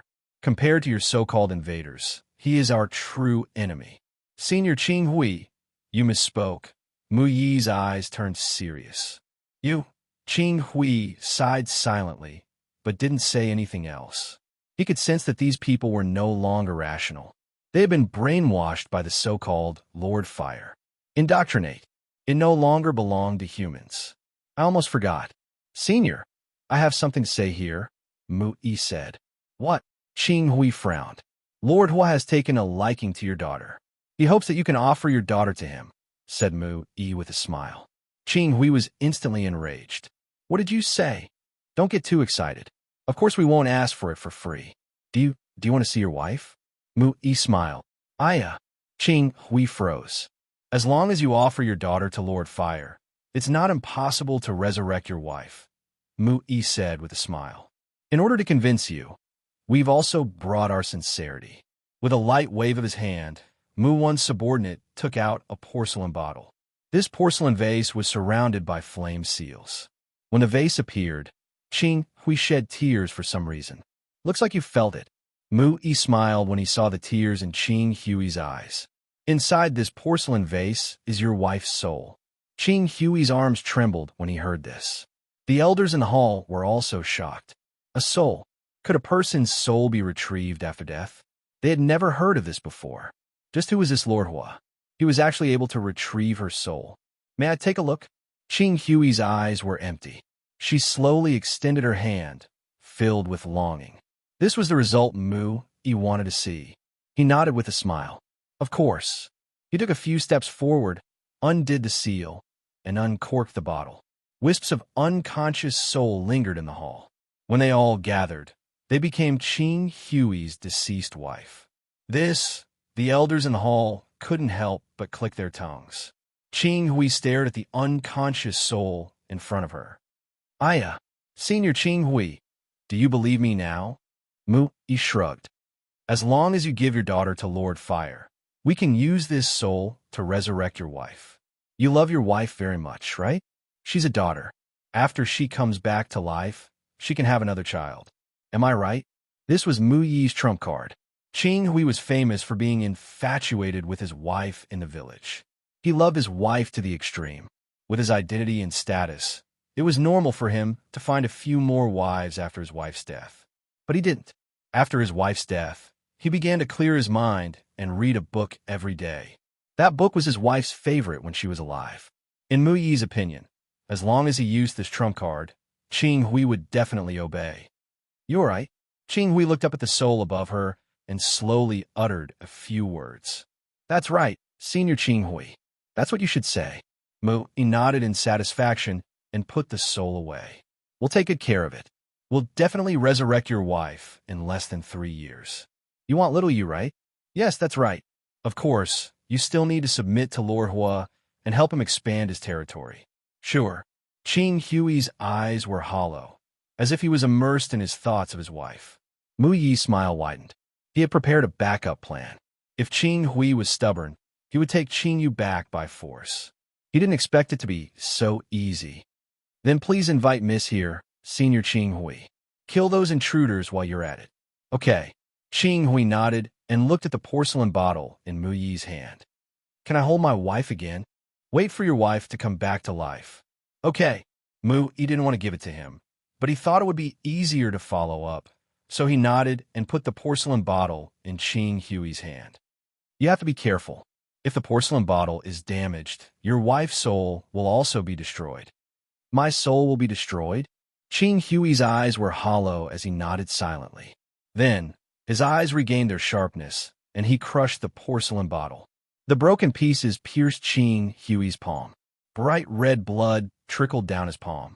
Freedom was what she wanted most when she was alive, but I couldn't give it to her. Now, how can I let her be trapped in this small bottle? Aya, you're free this time. Chapter 22-23. The bottle broke. The pure soul flew into the sky. Mu Yi's expression was a little dull for a moment. Broke it? Qing Hui he took out the spare soul porcelain bottle. Fortunately, he had thought about it. He was afraid that the porcelain bottle would be accidentally destroyed, so he always carried it with him. Dong! Mu Yi had just taken out the porcelain bottle. Qing Hui punched it. The fist landed on Mu Yi's arm. The huge force shook Mu Yi's arm. He couldn't help but let go.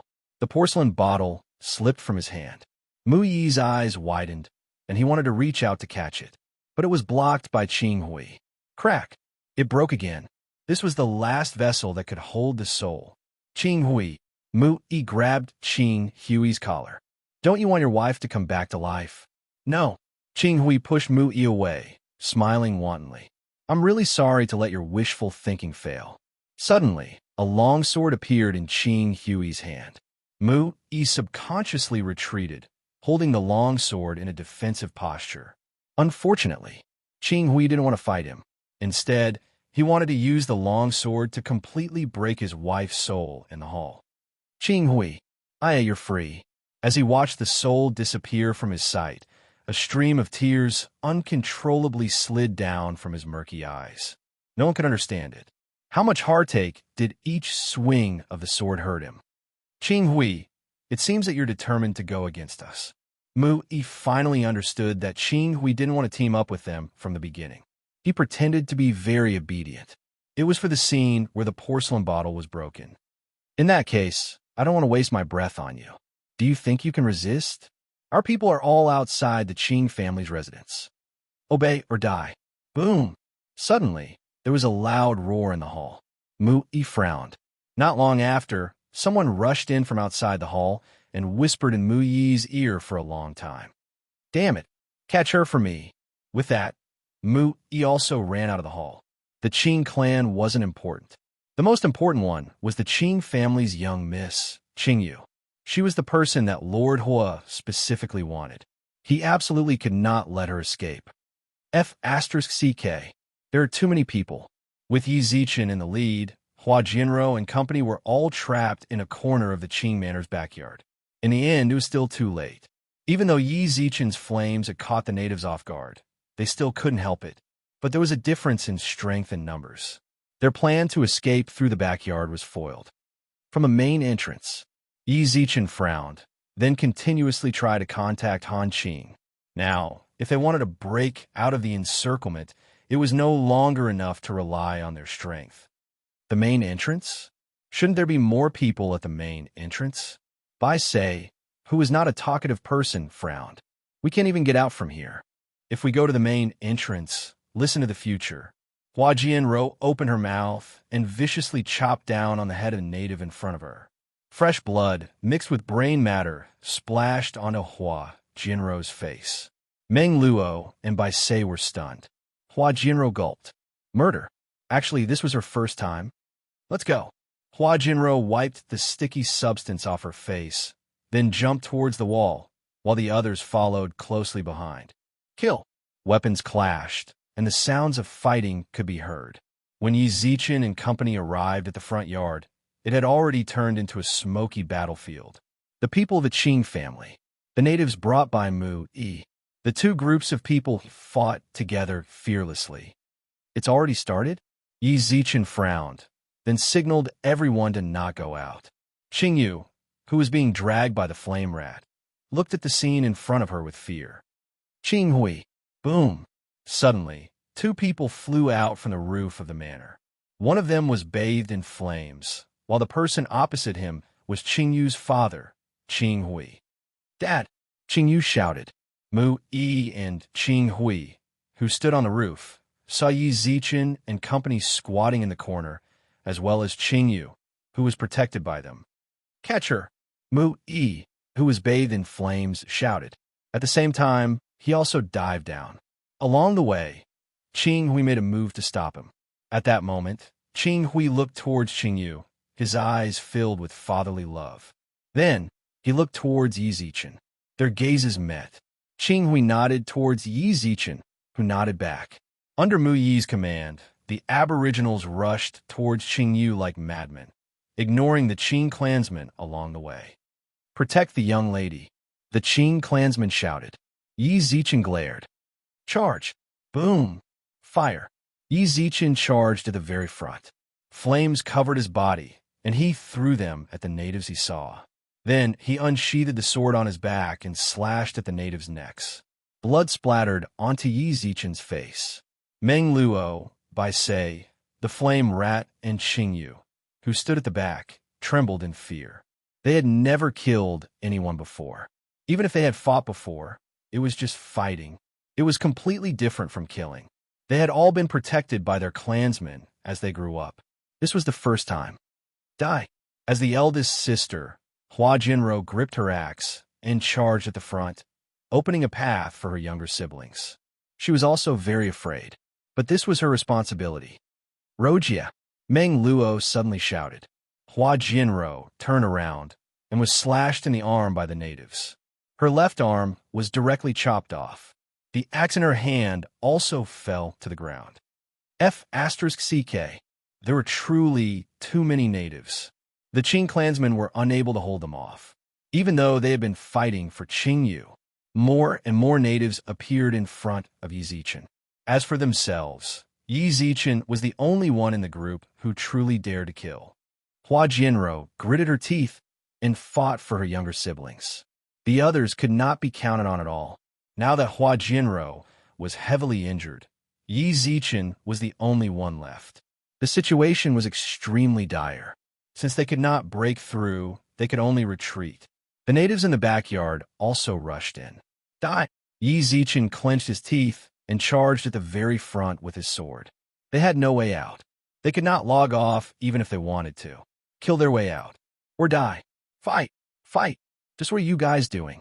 Waiting for death will only result in death. Grab your weapons and fight. Yi Zichen shouted, then looked at the children behind him, who were quite frightened. Ugh! Another natives were killed with a single slash. Heads rolled down beside by Sei and company, causing their lips to turn pale in fright. Just what are you guys doing? Fight! Yi Zichen felt that the sword in his hand was rather blunt, but he still swung it to protect them as they charged at the very front. Poochie, at that moment, a sword stabbed into his stomach. He clenched his teeth and used his sword to break the blade, causing it to stab into his stomach. Then he slashed at the neck of the natives with bloodshot eyes. Die! As the sword slashed out, more and more wounds appeared on Yi Zichen's body. Hua Jianro clenched her teeth and picked up a long sword from the ground.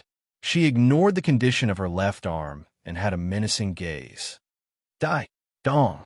Suddenly, Yi Zichen flew back and fell heavily onto the ground.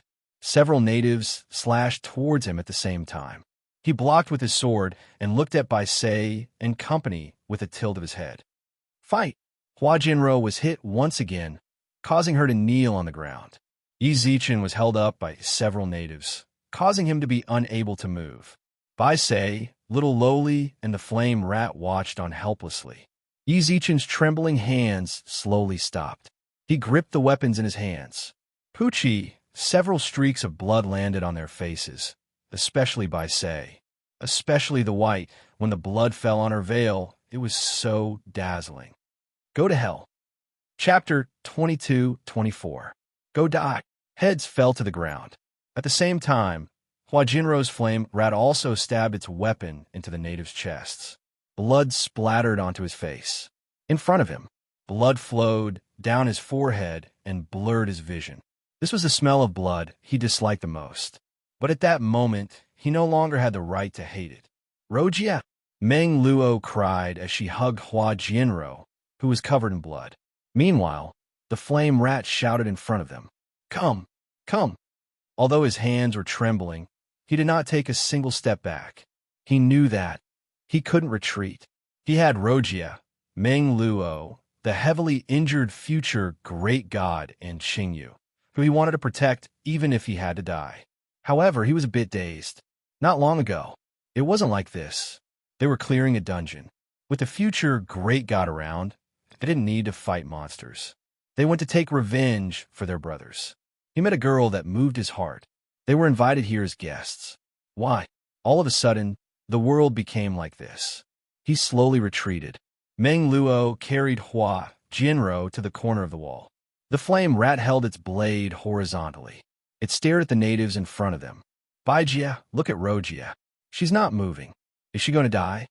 Meng Luo was already covered in tears. She continuously called out Hua Jianro's name, but Hua Jianro did not respond at all. Lil Ro, Bai shouted with fear in his eyes. Future great god. The flame rat looked at Yi Zichen's wounds and the sword in his stomach. Then its eyes were filled with regret. Just now did I make the wrong decision? Don't blame yourself. I was blinded by greed. Yi Zichen smiled. Great God.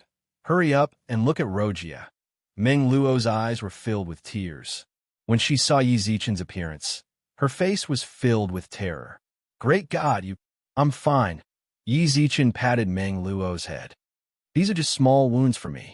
Then, Yi Zichen reached out and pressed on Hua Jinro's chest, then felt her pulse.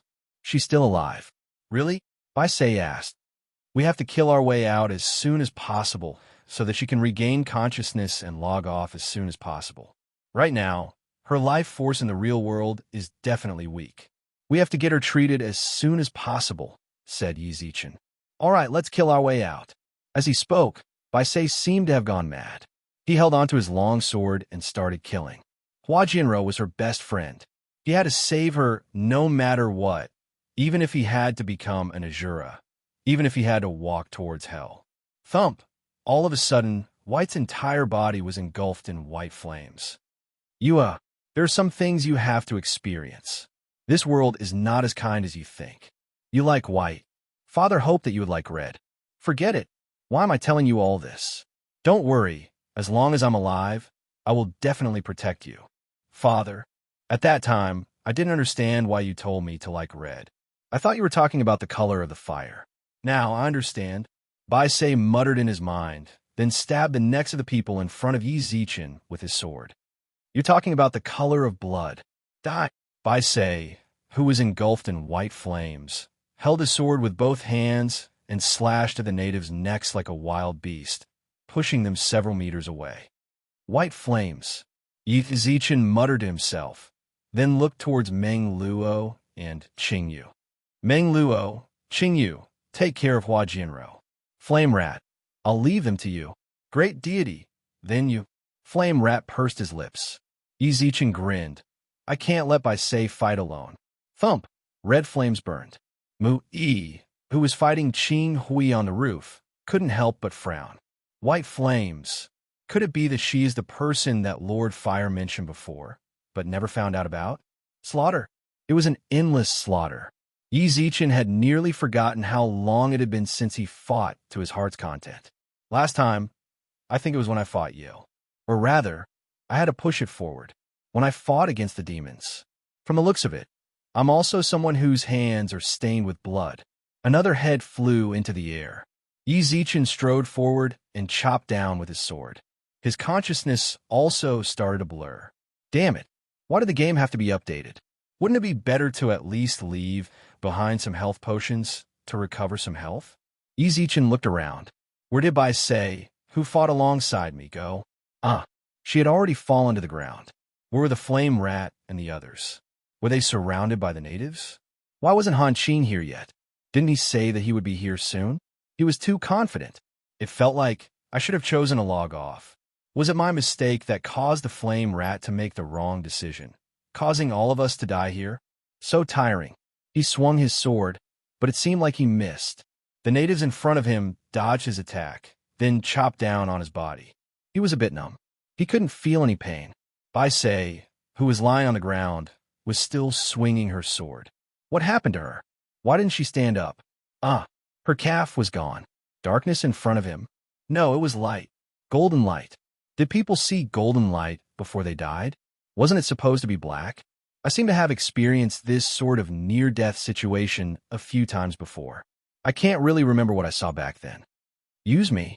Use me. Emperor Star, let me out. Emperor Star, what are you doing? Why won't you let us out? Emperor Star.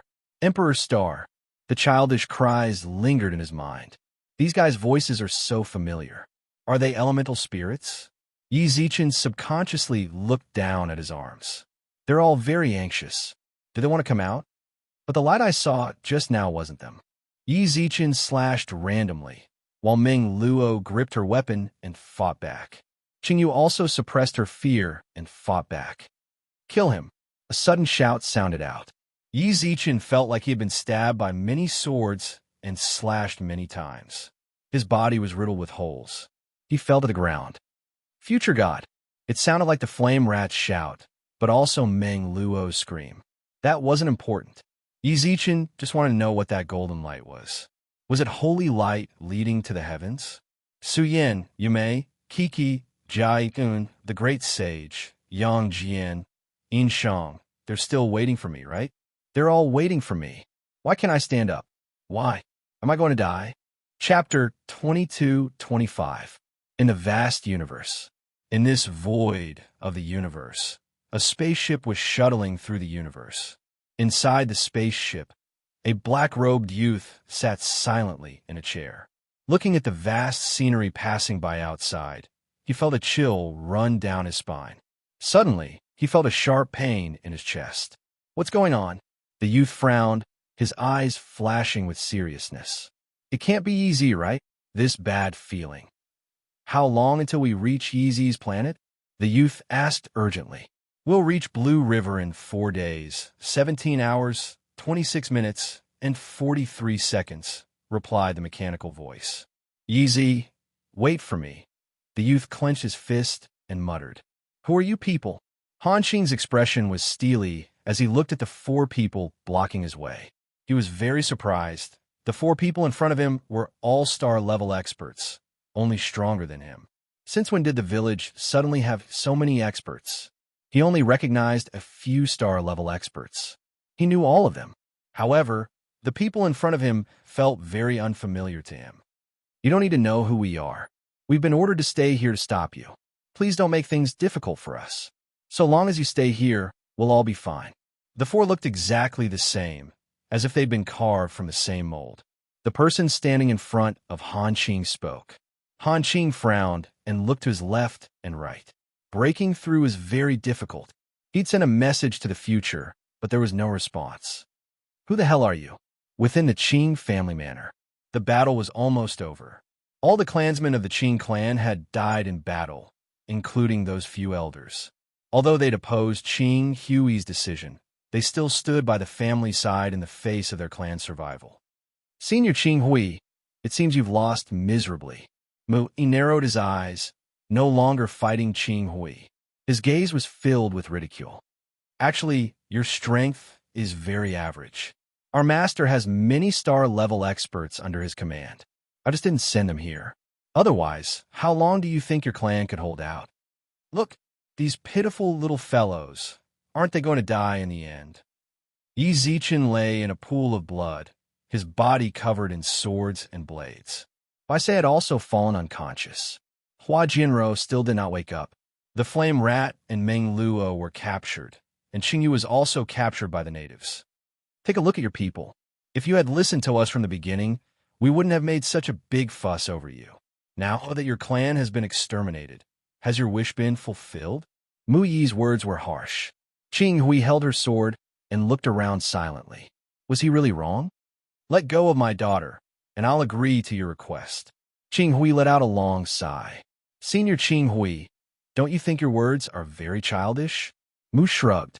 We negotiated with you before because you had the qualifications and bargaining chips to negotiate with us.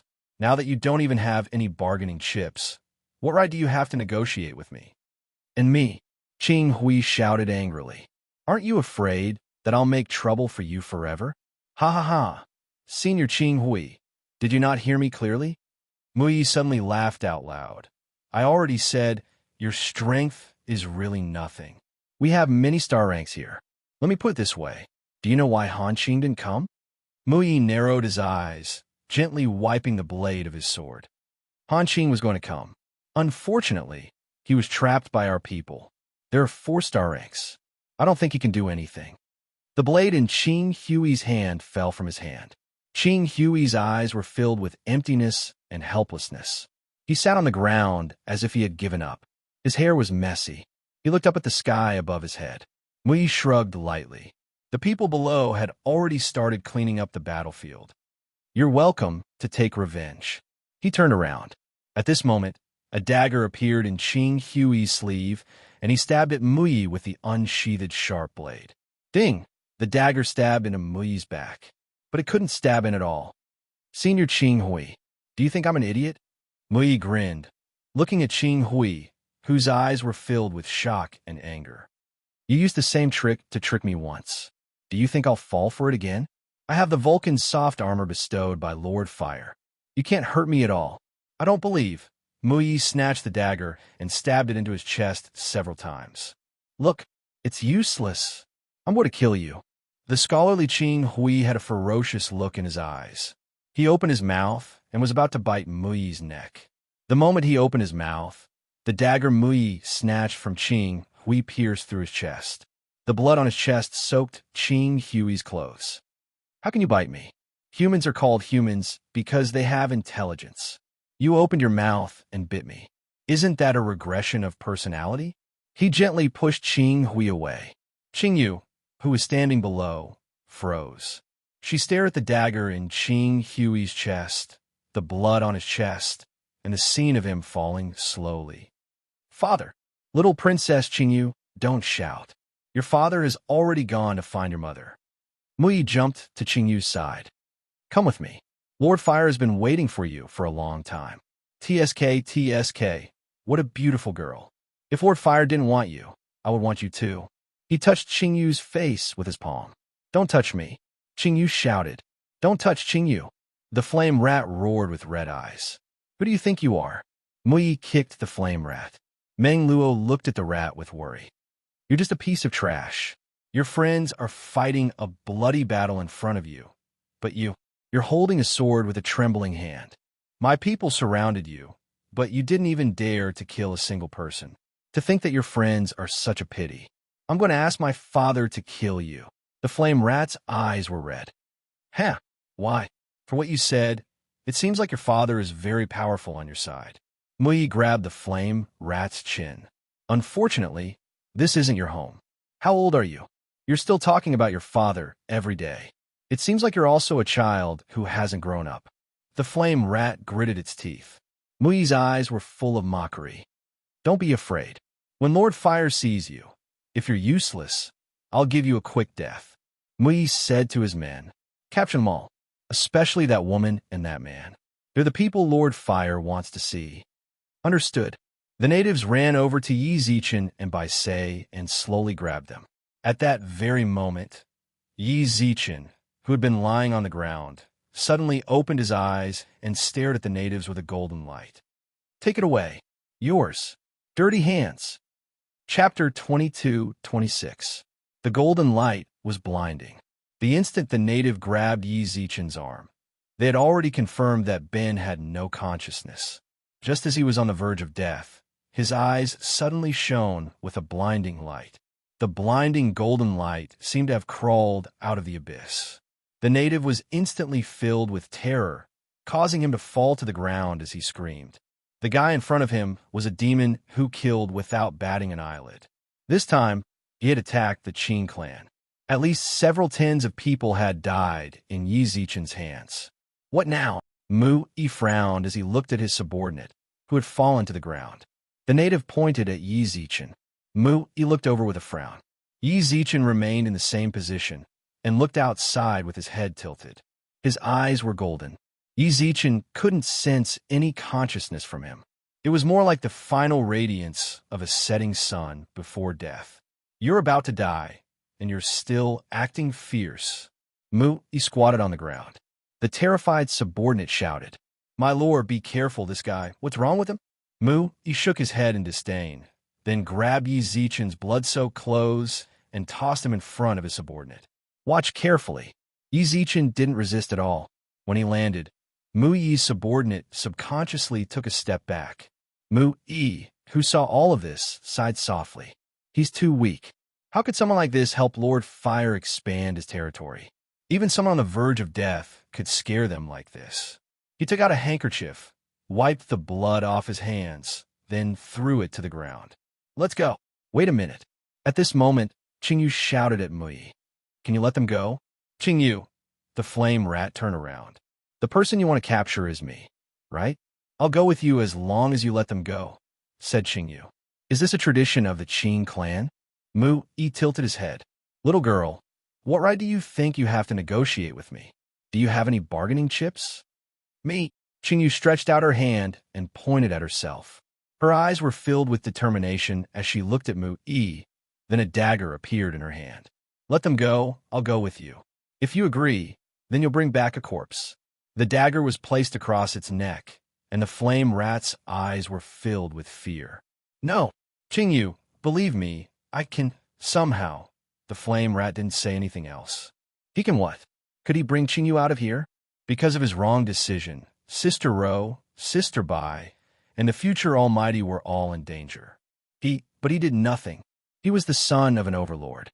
In reality, no matter what problems he encountered, there would always be elders in the clan who would stand up for him, even if there were people of the same age who bullied him.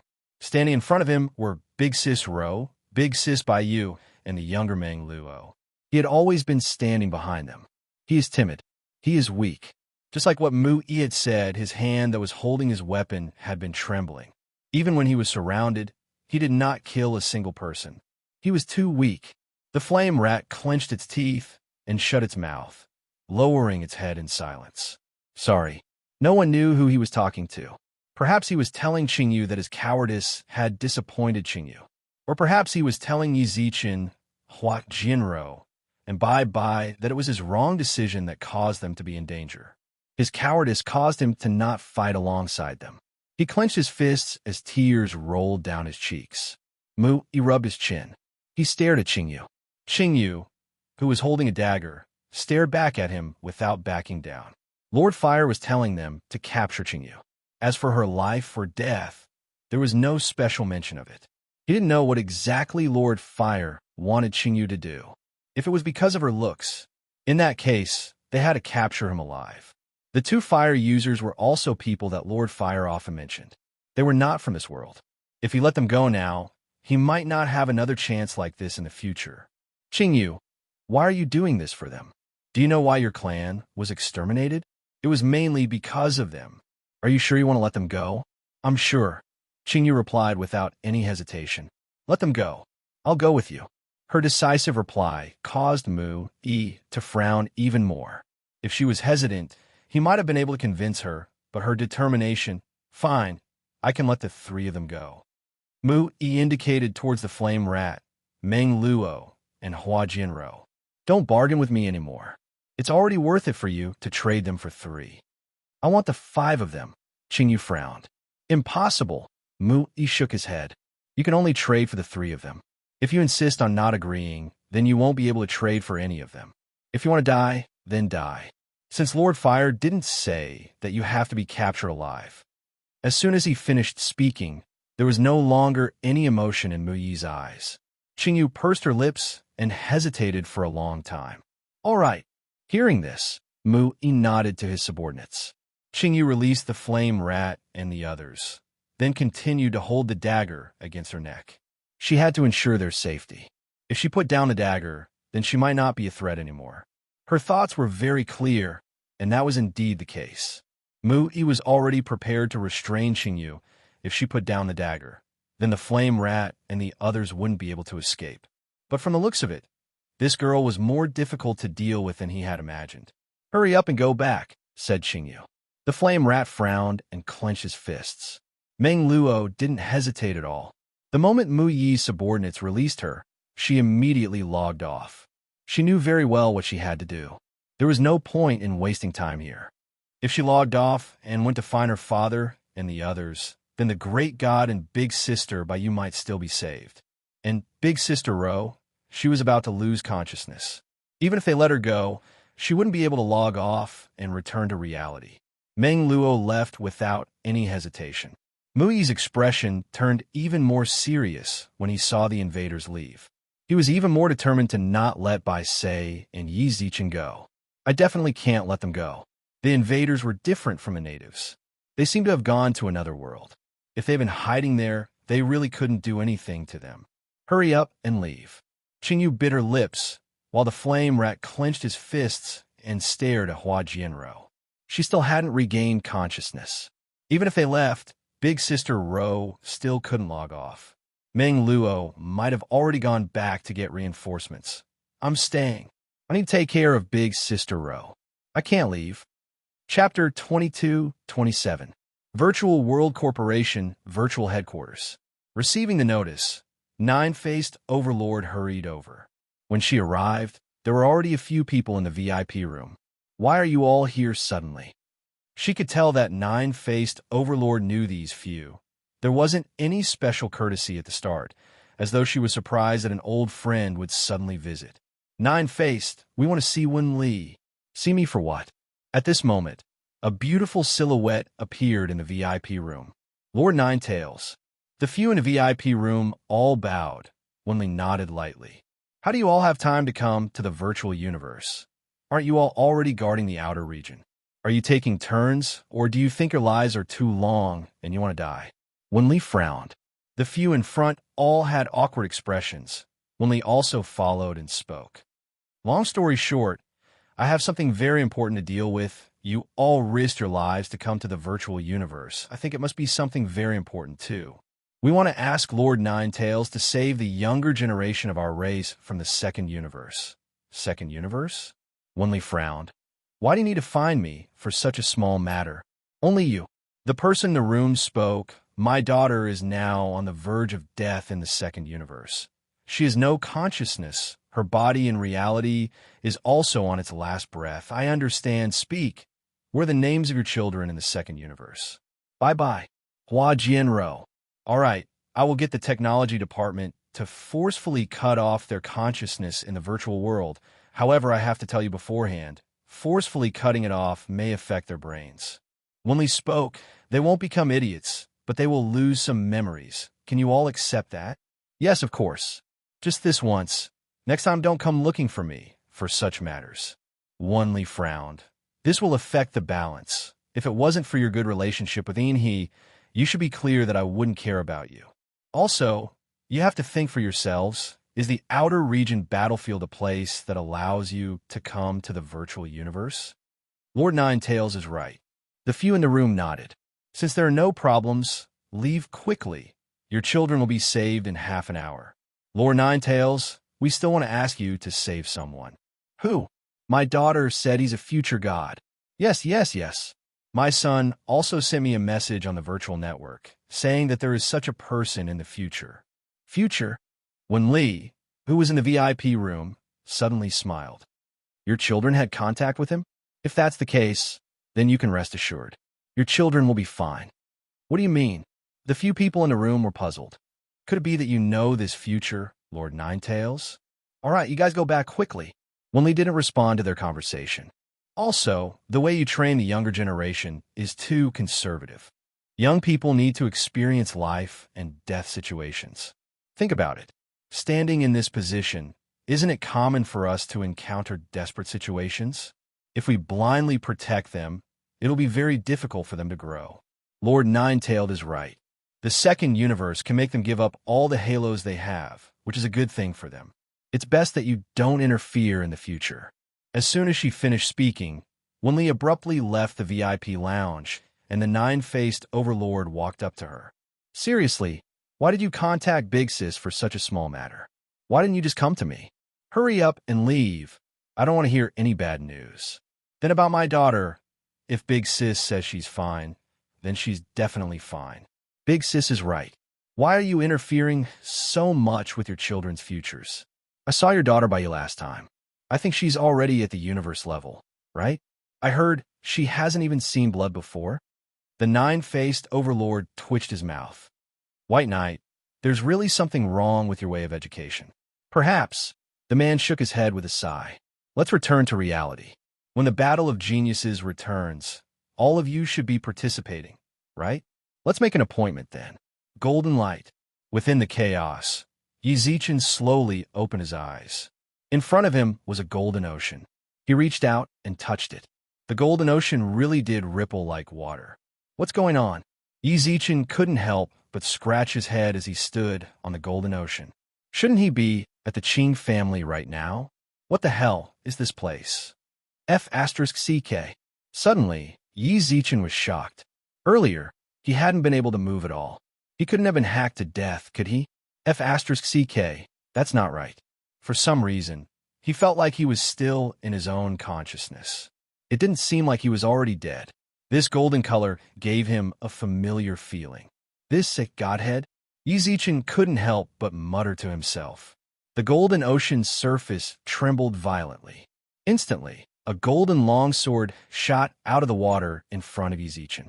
The longsword hovered above the ocean. Yizichin's pupils constricted as he gazed at the divine sword. He reached out. It was as if the long sword had been summoned. With a long cry, it landed in Yizichin's hand. Is it you?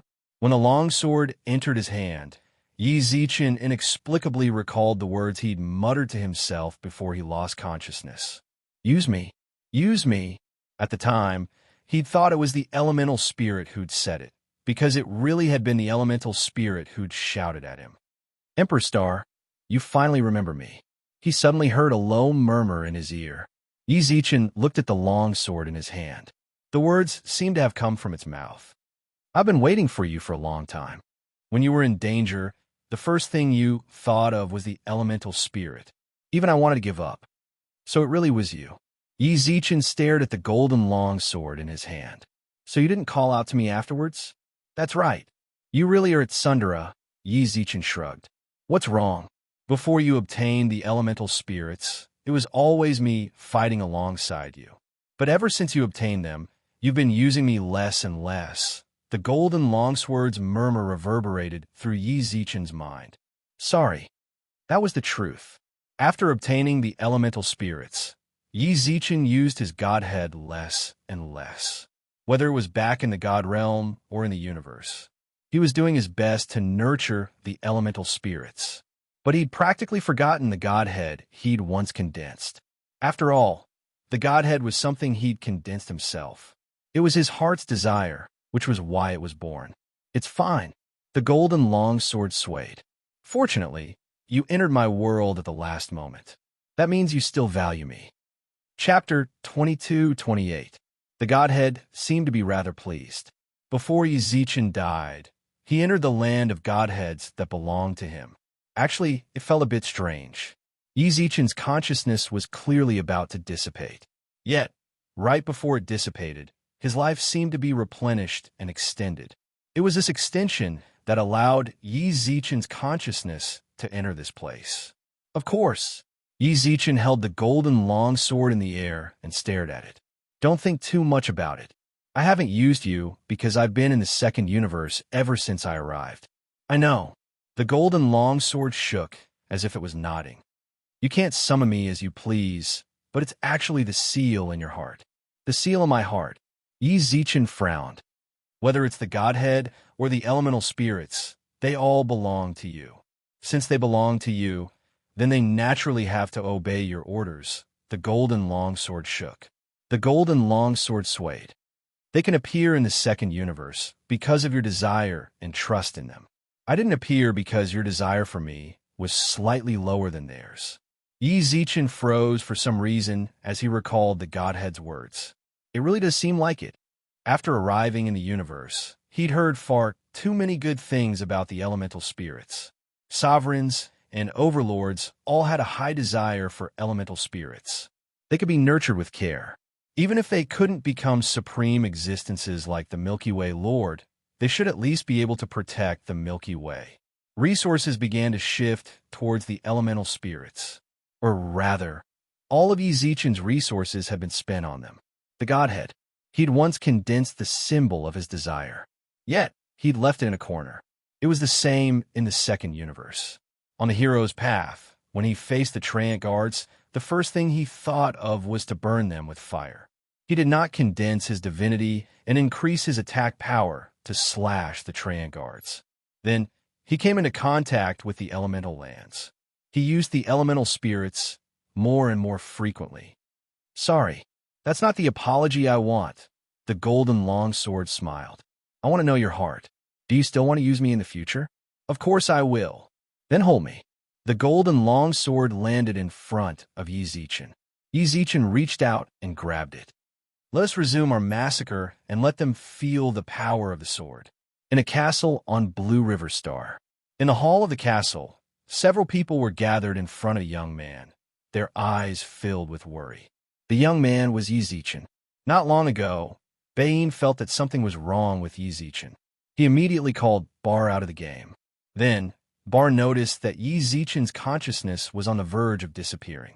If he was right, Yi Zichen must have been heavily injured in the second world.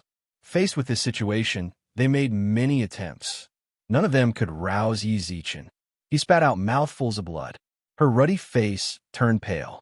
His expression also started to become dispirited. The people in the castle began to panic, but no one knew how to deal with this situation. If it was in a modern world, Ball could hire the best doctors to treat him. Now, but there was nothing he could do.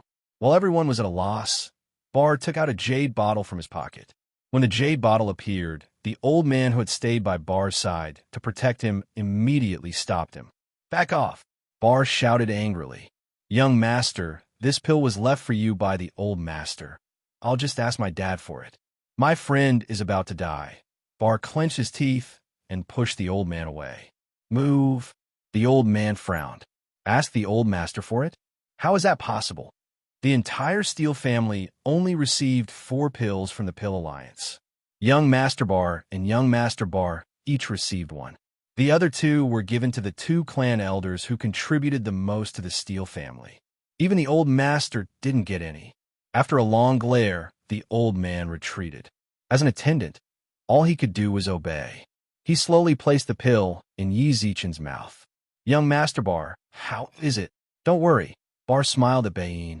Bayer smiled and looked at Bayin. With this pill, you will definitely recover a little. I'm sorry, but this is all I can do for him. As for whether he can survive or not, it's up to him. Bar silently sat beside Yi Zichen and stared at him as he bit his finger. He had obtained this pill when he left his clan. He told Yi Zichen to take it when he was in danger, and someone from the family would save him. He didn't know what effects the pill had. However, he was hoping that the pill could create a miracle. Yi Zichen was his good bro. He couldn't just watch Yi Zichen die. AI. The old man couldn't help but let out a long sigh. He actually understood Bar's actions. Bar had been alone for far too long. He was just a bit of a loner. Because of Bart's constant pressure, he had to pretend to be a good-for-nothing in the family and fool around outside, fooling around with some second-generation heirs. It seemed like he made a lot of friends. However, he was very lonely in his heart because no one could truly walk into his heart. Until he met Yi Zichen. The old man didn't know what Yi Zichen said to Bar, nor did he know what happened between them. Bar had opened his heart to Yi Zichen. Not to mention this pill. If Bar inherited the Steele family, he might be able to give half of it to Yi Zichen. Bar stared at Yi Zichen solemnly.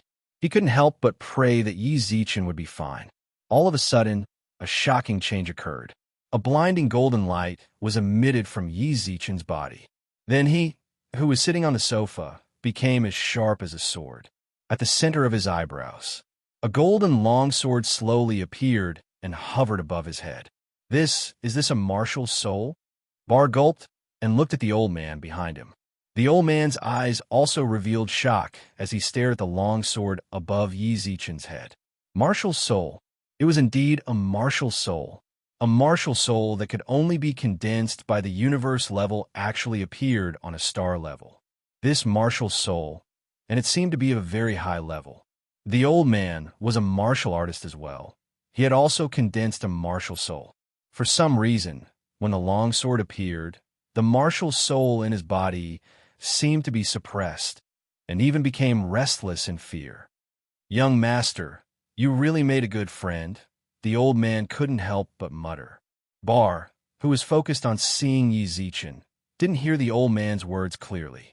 What did you say? Nothing. The old man shook his head and stared at the golden longsword above Yi Zichen's head. You, who exactly are you? Chapter 22-29. Domain level. He possessed the power of the elements. Star level. He condensed the power of his martial soul. In the vast universe, there were plenty of people who could dual cultivate both the elements and martial souls. But someone who could do dual cultivation at the domain and star level was extremely powerful. They were as rare as phoenix feathers and Chilan horns. Even with the elder's vast knowledge, he'd never heard of such a person. Young Master Bear had such a friend.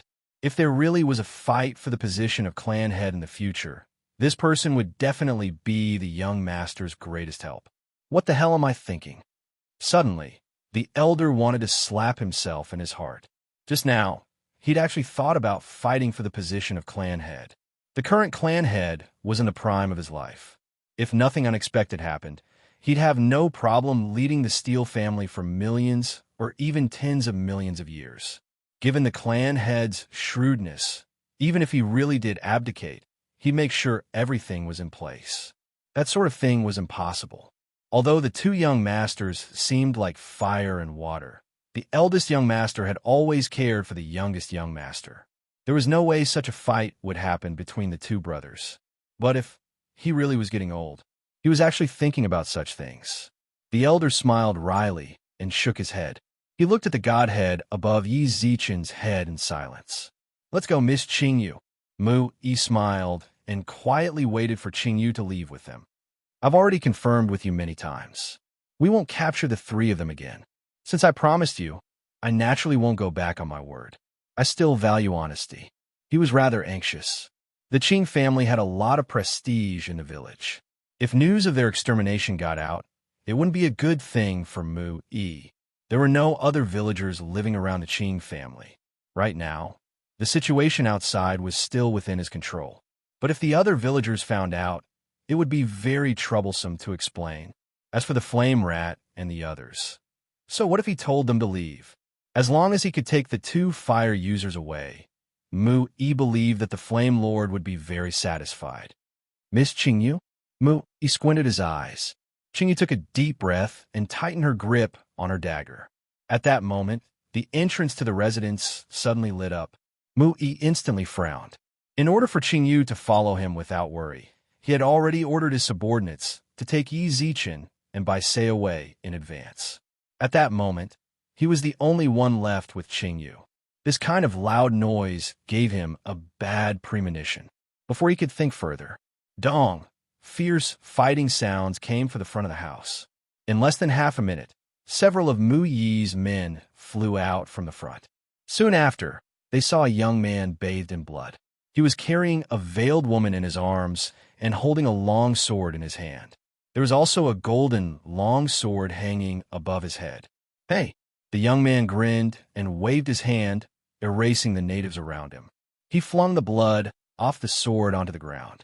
You! Mu-Yi frowned deeply, and his eyes were filled with anger as he looked at the other party. It was none other than Yi Zichen. He was clearly on the verge of death, but not only did he not die, his strength seemed to have improved a lot. Kill him! Mu roared angrily, causing his subordinates to all charge towards Yi Zichen. Yi Zichen sneered and gripped his sword. He swung his sword down. Some of the natives were decapitated. Blood splattered on his face. Yi Zichen subconsciously wiped it with his hand. When he saw the blood on his finger, he couldn't help but smile. It really had been too long since he'd felt like this. If it wasn't for the second universe, if it wasn't for Mu-Yi, Yi Zichen might have forgotten how he'd gotten to this point. Let's resume the slaughter. In an instant, Yi Zichen's godhead entered the longsword. A berserk aura was released from his body. Boom, boom, strike after strike. In an instant, the corpses in front of Yi Zichen seemed to pile up into a small mountain. He stepped on the corpses of the natives. He slowly walked towards Mu-Yi. Stop him! With that, Mu-Yi grabbed Qingyu's arm. He had to bring Qingyu back. Otherwise, Lord Fire definitely wouldn't let him off so easily after suffering so many casualties and not even a single grain. Let's go. Mu-Yi grabbed Qingyu's arm. He did this because he had a feeling. He was no match for Yi Zichen. Or rather, he was no match for the sword in Yi Zichen's hand. He had to take advantage of the time his subordinates blocked Yi Zichen to capture Qingyu and leave. Hurry up and leave with me. Mu-Yi roared and dragged Qingyu, who didn't want to leave. Whoosh! At that moment, a beam of sword energy suddenly shot over from afar. It landed on Mu-Yi's arm and chopped it off. Let go of your filthy hand. Kill him. Mu-Yi's eyes were bloodshot as he clutched his injured arm. His subordinates charged forward fearlessly. Yi Zichen looked at them indifferently, then swung his sword mercilessly. F***CK. Mu-Yi didn't hesitate at all. Grabbing the severed arm on the ground, he rushed to the wall of the Qing family's mansion and jumped over it without thinking. Quite decisive. After killing the surrounding people, Yi Zichen squinted his eyes at the others in the manor. Your boss left. Aren't you guys going to run? Kill him. Mu-Yi's subordinates continued to charge forward without any regard for their lives. Have they been cursed? Yi Zichen shook his head with a sigh. Without any hesitation, he sent all his sword energy into their bodies. In less than 3 minutes, not a single living native could be seen in the Qing family manor. At the same time, an elderly figure flashed across the sky. When he saw the situation in the manor, my lord, you really came quickly. Han Qing. Yi Zichen squinted his eyes. Han Qing looked at the blood on Yi Zichen's body silently, then at Bai, who was in his arms, then at the slaughtered natives on the ground. The corpses in the manor, there were at least 1,000 of them. My lord, this subordinate was ambushed on the way here. This subordinate only managed to get out after much difficulty, said Han Qing. Oh, I got it. Yi Zichen nodded. It was most likely Mu-Yi's doing. He knew that Yi Zichen would find Han Qing, so he sent people to stop Han Qing. With that, Yi Zichen turned around and walked towards the flame rat. Where's Meng Luo? She logged off to find help. The flame rat gulped. then looked at Yi Zichen with a hint of fear. He just witnessed with his own eyes how Yi Zichen was like an Azura. Without so much as batting an eye, he'd slaughtered everyone present. Let's not wait for her anymore. Let's go, Yi Zichen said to the flame rat. Go to my equipment store, Han Qing. Yes, my lord. Go and contact the best doctor. Chapter 22:30. Han Qing hurriedly left. He'd only worked for Yi Zichen earlier because of Yubai phone. Then he saw the Qing clan situation. Then he saw Yi Zichen's blood and the sword in his hand. He finally realized that the lord he was loyal to was also not an ordinary person. Han Qing, go find a doctor to treat Bai Sei and Hua Jinrou's wounds before they can regain consciousness. Yi Zichen instinctively tried to put the sword back on his back, but as he did so, the entire sword shattered from the hilt. Dark gold grade. It's very expensive. Yi Zichen smiled wryly. It was most likely because the sword couldn't withstand the power of a godhead. Yi Zichen was rather surprised. After all, the common grade represented the domain grade, and the domain grade represented the transcendent grade. A weapon of that level couldn't withstand the power of his godhead. This hadn't happened even when he'd used the Xianyuan sword. Could it be that the Xianyuan sword was of an even higher grade than a domain-level weapon? Or the power of a godhead had grown? Let's go, said Yi Zichen. The flame rat nodded, then hugged Hua Jinrou. Qingyu, come with me. My dad. Qingyu bit her lips. Hearing that, Yi Zichen leaped onto the roof, walked in front of Qing Hui, touched his neck, then carried him over his shoulder. Let's go. Is my dad still alive? Qingyu looked worried. He's still breathing. Don't worry, he's probably in a similar state as Bai Sei and the others. They're all in a state of suspended animation. Yi Zichen smiled, then patted Qingyu's head. Let's go. Let's leave this troublesome place. Okay. In an instant, Qingyu could no longer hold back her tears as they streamed down her face. She bit her lips and followed Yi Zichen. At some point, many villagers had already gathered outside. They stood in the distance and watched the blood flow out of the Qing family's manor. When they saw Yi Zichen, they all instinctively took a step back. Move. When the villagers heard this, they quickly made way for him. When they smelled the stench of blood on Yi Zichen's body, many couldn't help but cover their noses. Until they left. Some of the villagers who were gathered outside the house were brave enough to lean against the door and peek inside. They instantly sat on the ground. Many villagers gathered around the door. The eyes of the person sitting in front of the door were filled with fear. Qing. The Qing clan has been exterminated. No matter what happened to the Qing family, Yi Zichen's equipment shop's business was still booming. Due to the distance between the two sides, the situation there did not affect them. Moreover, under Mu Yi's control, not many people knew about this until now. Get out of the way. Yi Zichen kicked away the customer blocking the door. Just as the customer who was kicked was about to curse angrily, he subconsciously shut his mouth when he saw Yi Zichen, who was covered in blood. The thick stench of blood lingered in the equipment shop. Many customers couldn't help but frown. When they turned around, no one dared to say a word. My lord. Chicano was the first to rush out. Prepare a room for me. There's always an empty room upstairs, Chicano quickly replied. As he hurried upstairs, the customers below couldn't help but whisper to each other. That was a future god, right? What happened to them? Who could injure them like this? Sorry, everyone. The shop is closed today. Winnie ran out and nodded to the crowd apologetically. Then, the customers left the shop. Winnie quickly closed the door after all the customers had left. My lord. Chicano stood on the side. Yi Zichen let out a deep sigh, then sat on the chair in a daze. After a long while, only then did he return to his senses. It's closed, right? Yes, the shop is already closed, Chicano nodded. Tell the people in the shop to investigate properly. If there are any natives approaching the shop, inform me immediately, Yi Zichen said. Understood. Oh yeah, my man will come and find me later. You've met him before. Let him in. Yes. With that, Yi Zichen waved toward Chicano. Chicano left the room and gently closed the door. Future god. The flame rat pursed his lips. What? Yi Zichen smiled. Brat, don't look at me like that. You owe me $1 million, don't forget to call me. The flame rat was stunned for a moment, then immediately understood that Yi Zichen was trying to divert his attention. I will. That's good. If you dare to owe me money, then you saw it yourself just now. I kill without batting an eye. Yi Zichen squinted his eyes and stared fiercely at the flame rat for a while, then patted his shoulder.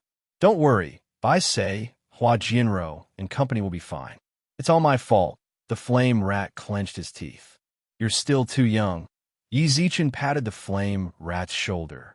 Actually, this sort of thing is very normal. Isn't it just being heavily injured and on the verge of death? I've been living like this ever since I turned 20.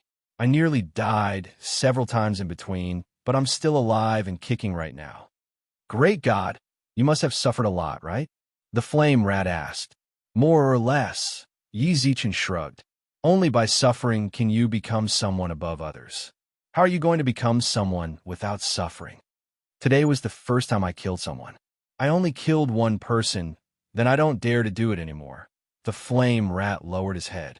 I'm scared. I'm really scared. Yi Zichen patted his shoulder softly.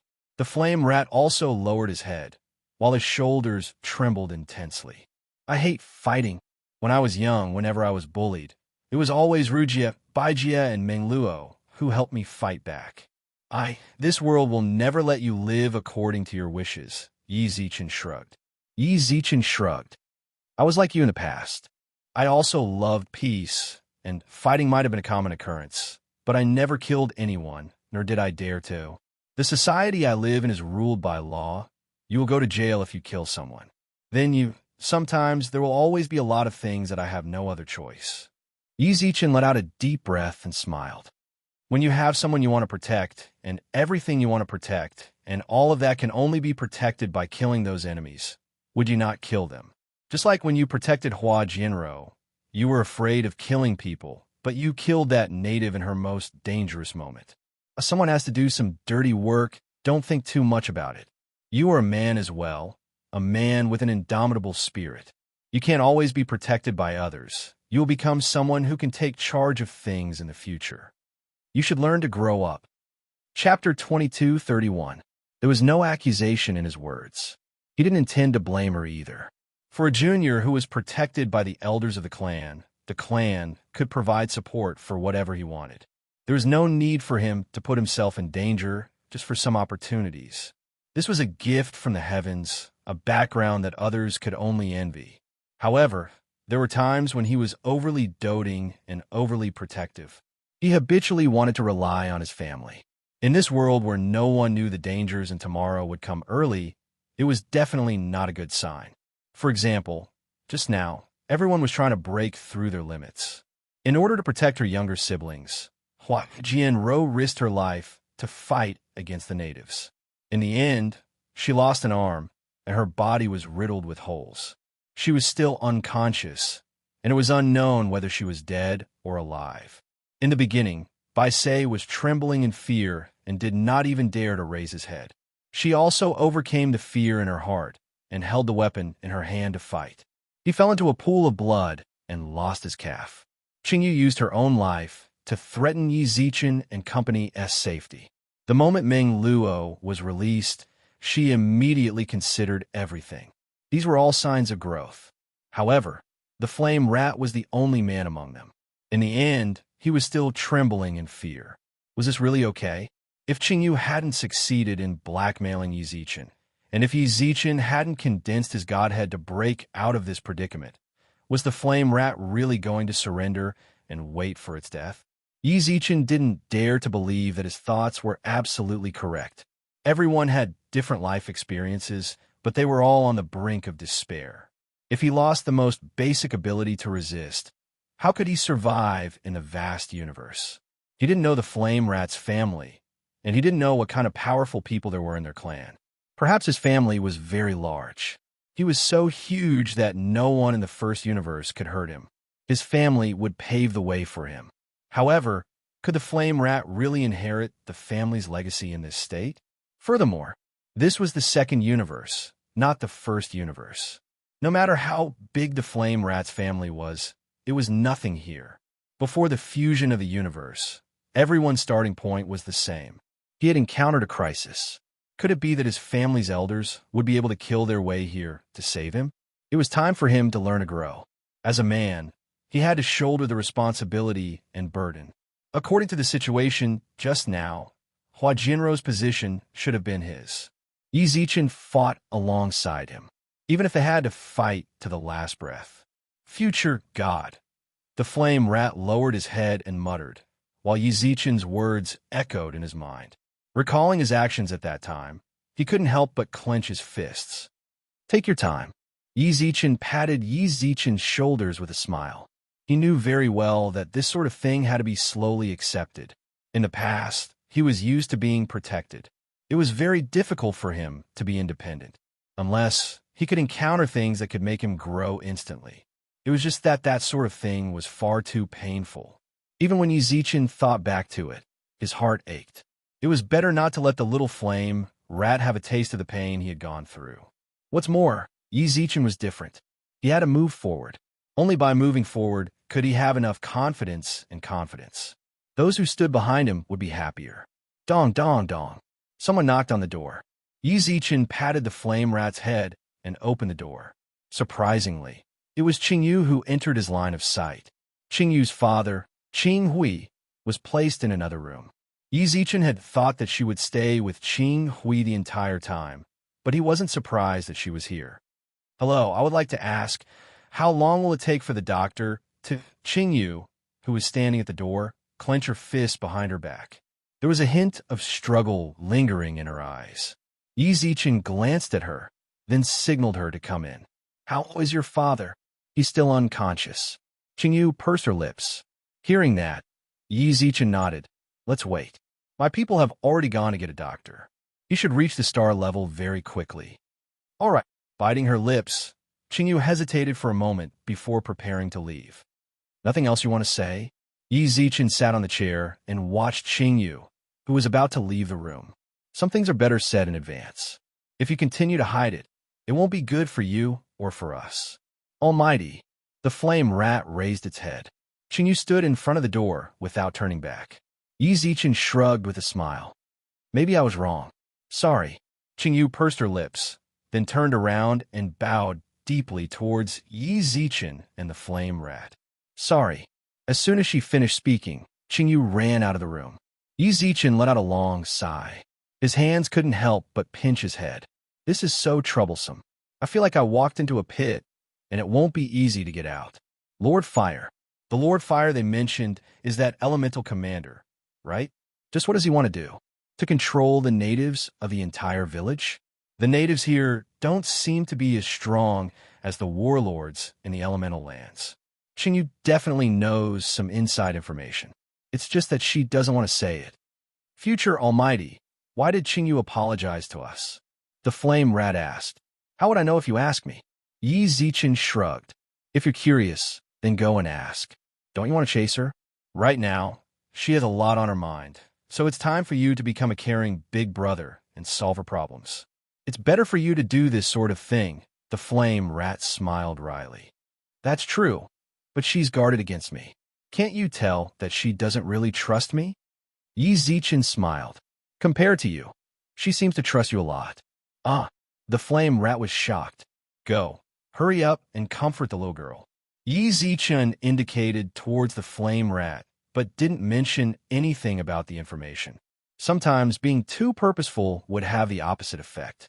For example, Yi Zichen's words carried a very strong, purposeful intent. Some people liked to get straight to the point, while others didn't like that. Qingyu was the latter, letting the flame rat comfort her. This little fellow was just a silly person. Qingyu would be able to relax a lot in front of him. Perhaps there would be an unexpected surprise. The flame rat looked towards Bai Sei and Hua Jinrou. Leave this place to me. Yi Zichen smiled. What? Are you worried that I'll molest them here? Don't worry, I'm not that sort of person. Then I'm going F***CK. You're suddenly not worried? You couldn't really be suspecting that I would do something bad to them, right? How could I? The flame rat couldn't help but laugh. Even if I don't trust anyone, I will definitely trust you. I trust that Baijia and Rojia will be the same. At least you know how to talk. Yi Zichen snorted, then raised his eyebrows towards the outside. Hurry up and go. Chapter 2232. In the room next door. After Qingyu returned to her room, she sat beside Qing Hui and looked outside the window. Her once bright eyes were now filled with a deathly gray color. This was not surprising. After witnessing such a scene with their own eyes, who could truly remain indifferent? It was fortunate that she did not feel any closeness towards the other people in her family. Her only relative, Qing Hui, still had a chance of survival. This possibility also caused the blood-colored world in front of her to brighten up a bit. Can I come in, Qingyu? The flame rat knocked on Yi Zichen's door. Hearing that, Qingyu, who was sitting by the window, wiped away the tears in her eyes, then walked to the door and opened it. Qingyu. The moment she opened the door, Qingyu saw the flame rat's eyes filled with concern. You cried. Qingyu forced a smile and moved away from the door. Sit. Qingyu. I am sorry.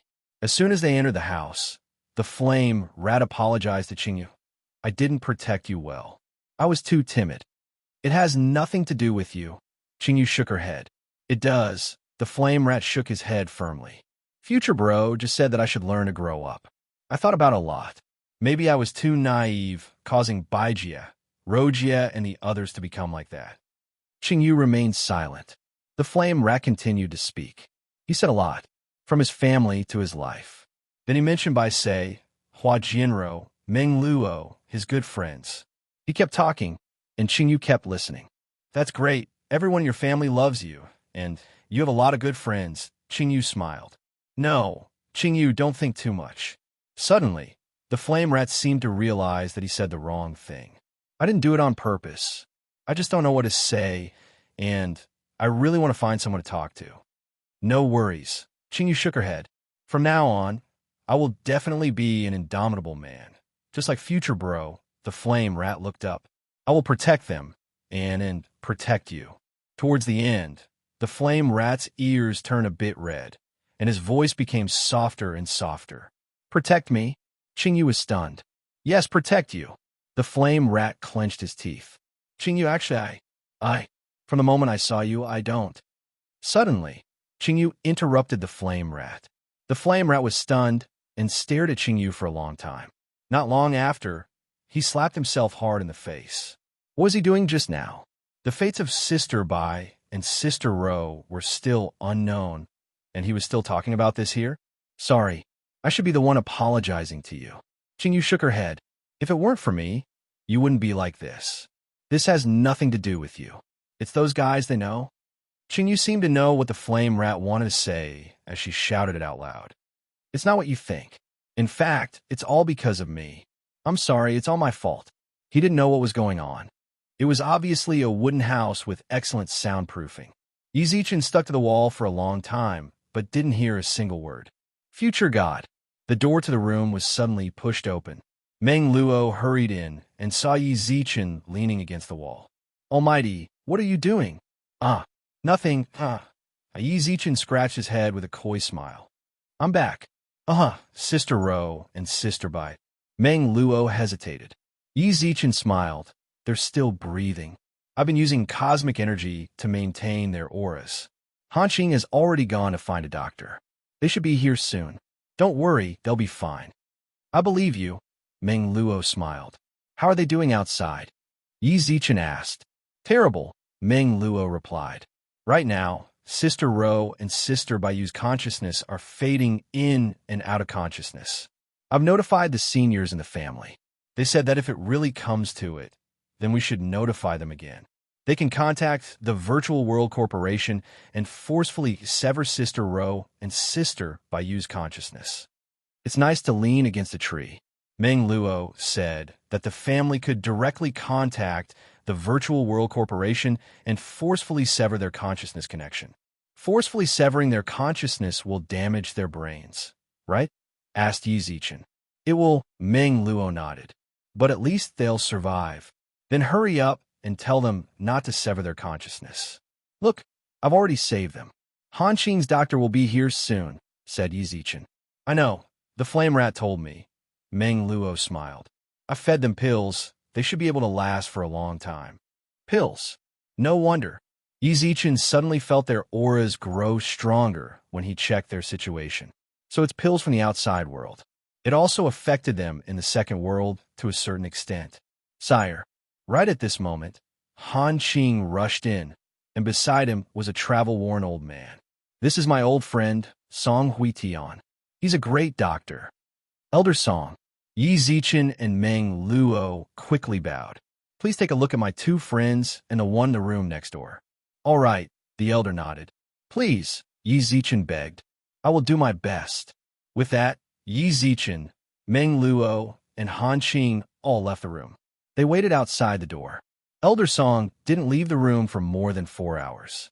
During that time, Meng Luo placed her hand on her chest, as if she was praying.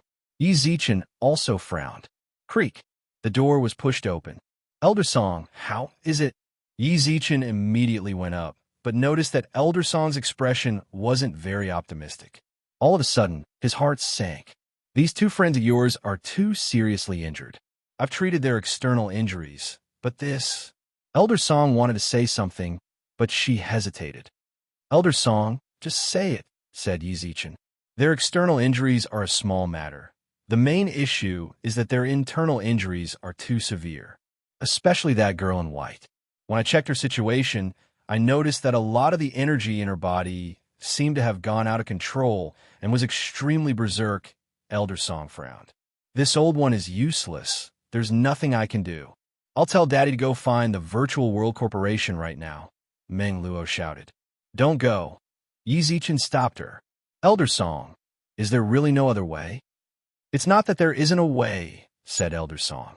If you want to cure them, you need internal healing. This requires a large amount of life force. If you can find someone with this kind of medical expertise, then they can be saved. With that, Elder Song let out a deep sigh. I'll go take a look in a room next door. Chapter 2233. Rich Life Force. According to the old doctor, the first person Yi Zichen thought of was the goddess of life, who possessed the divine spark of life. Su Yan. The power she used was pure life force. Even though she was currently in the real world, the virtual network could not contact her.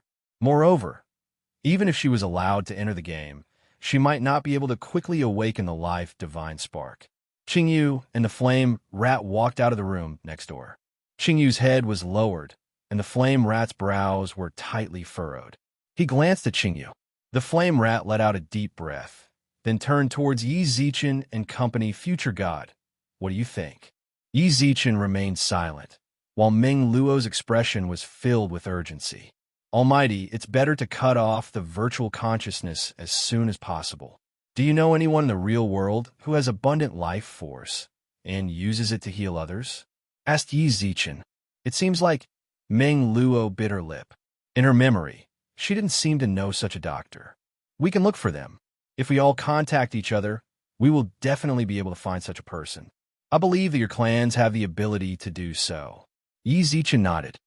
The problem is the universe is so vast.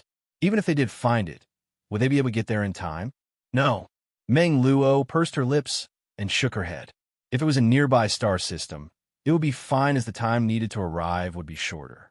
If they were separated by several universes, even if they kept jumping from the dark universe, it would take a lot of time.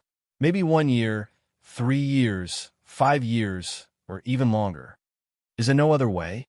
Meng Luo asked. Don't worry. Yi Zichen's mind raced as he calculated Hua Jianro and Bai Sei's situation.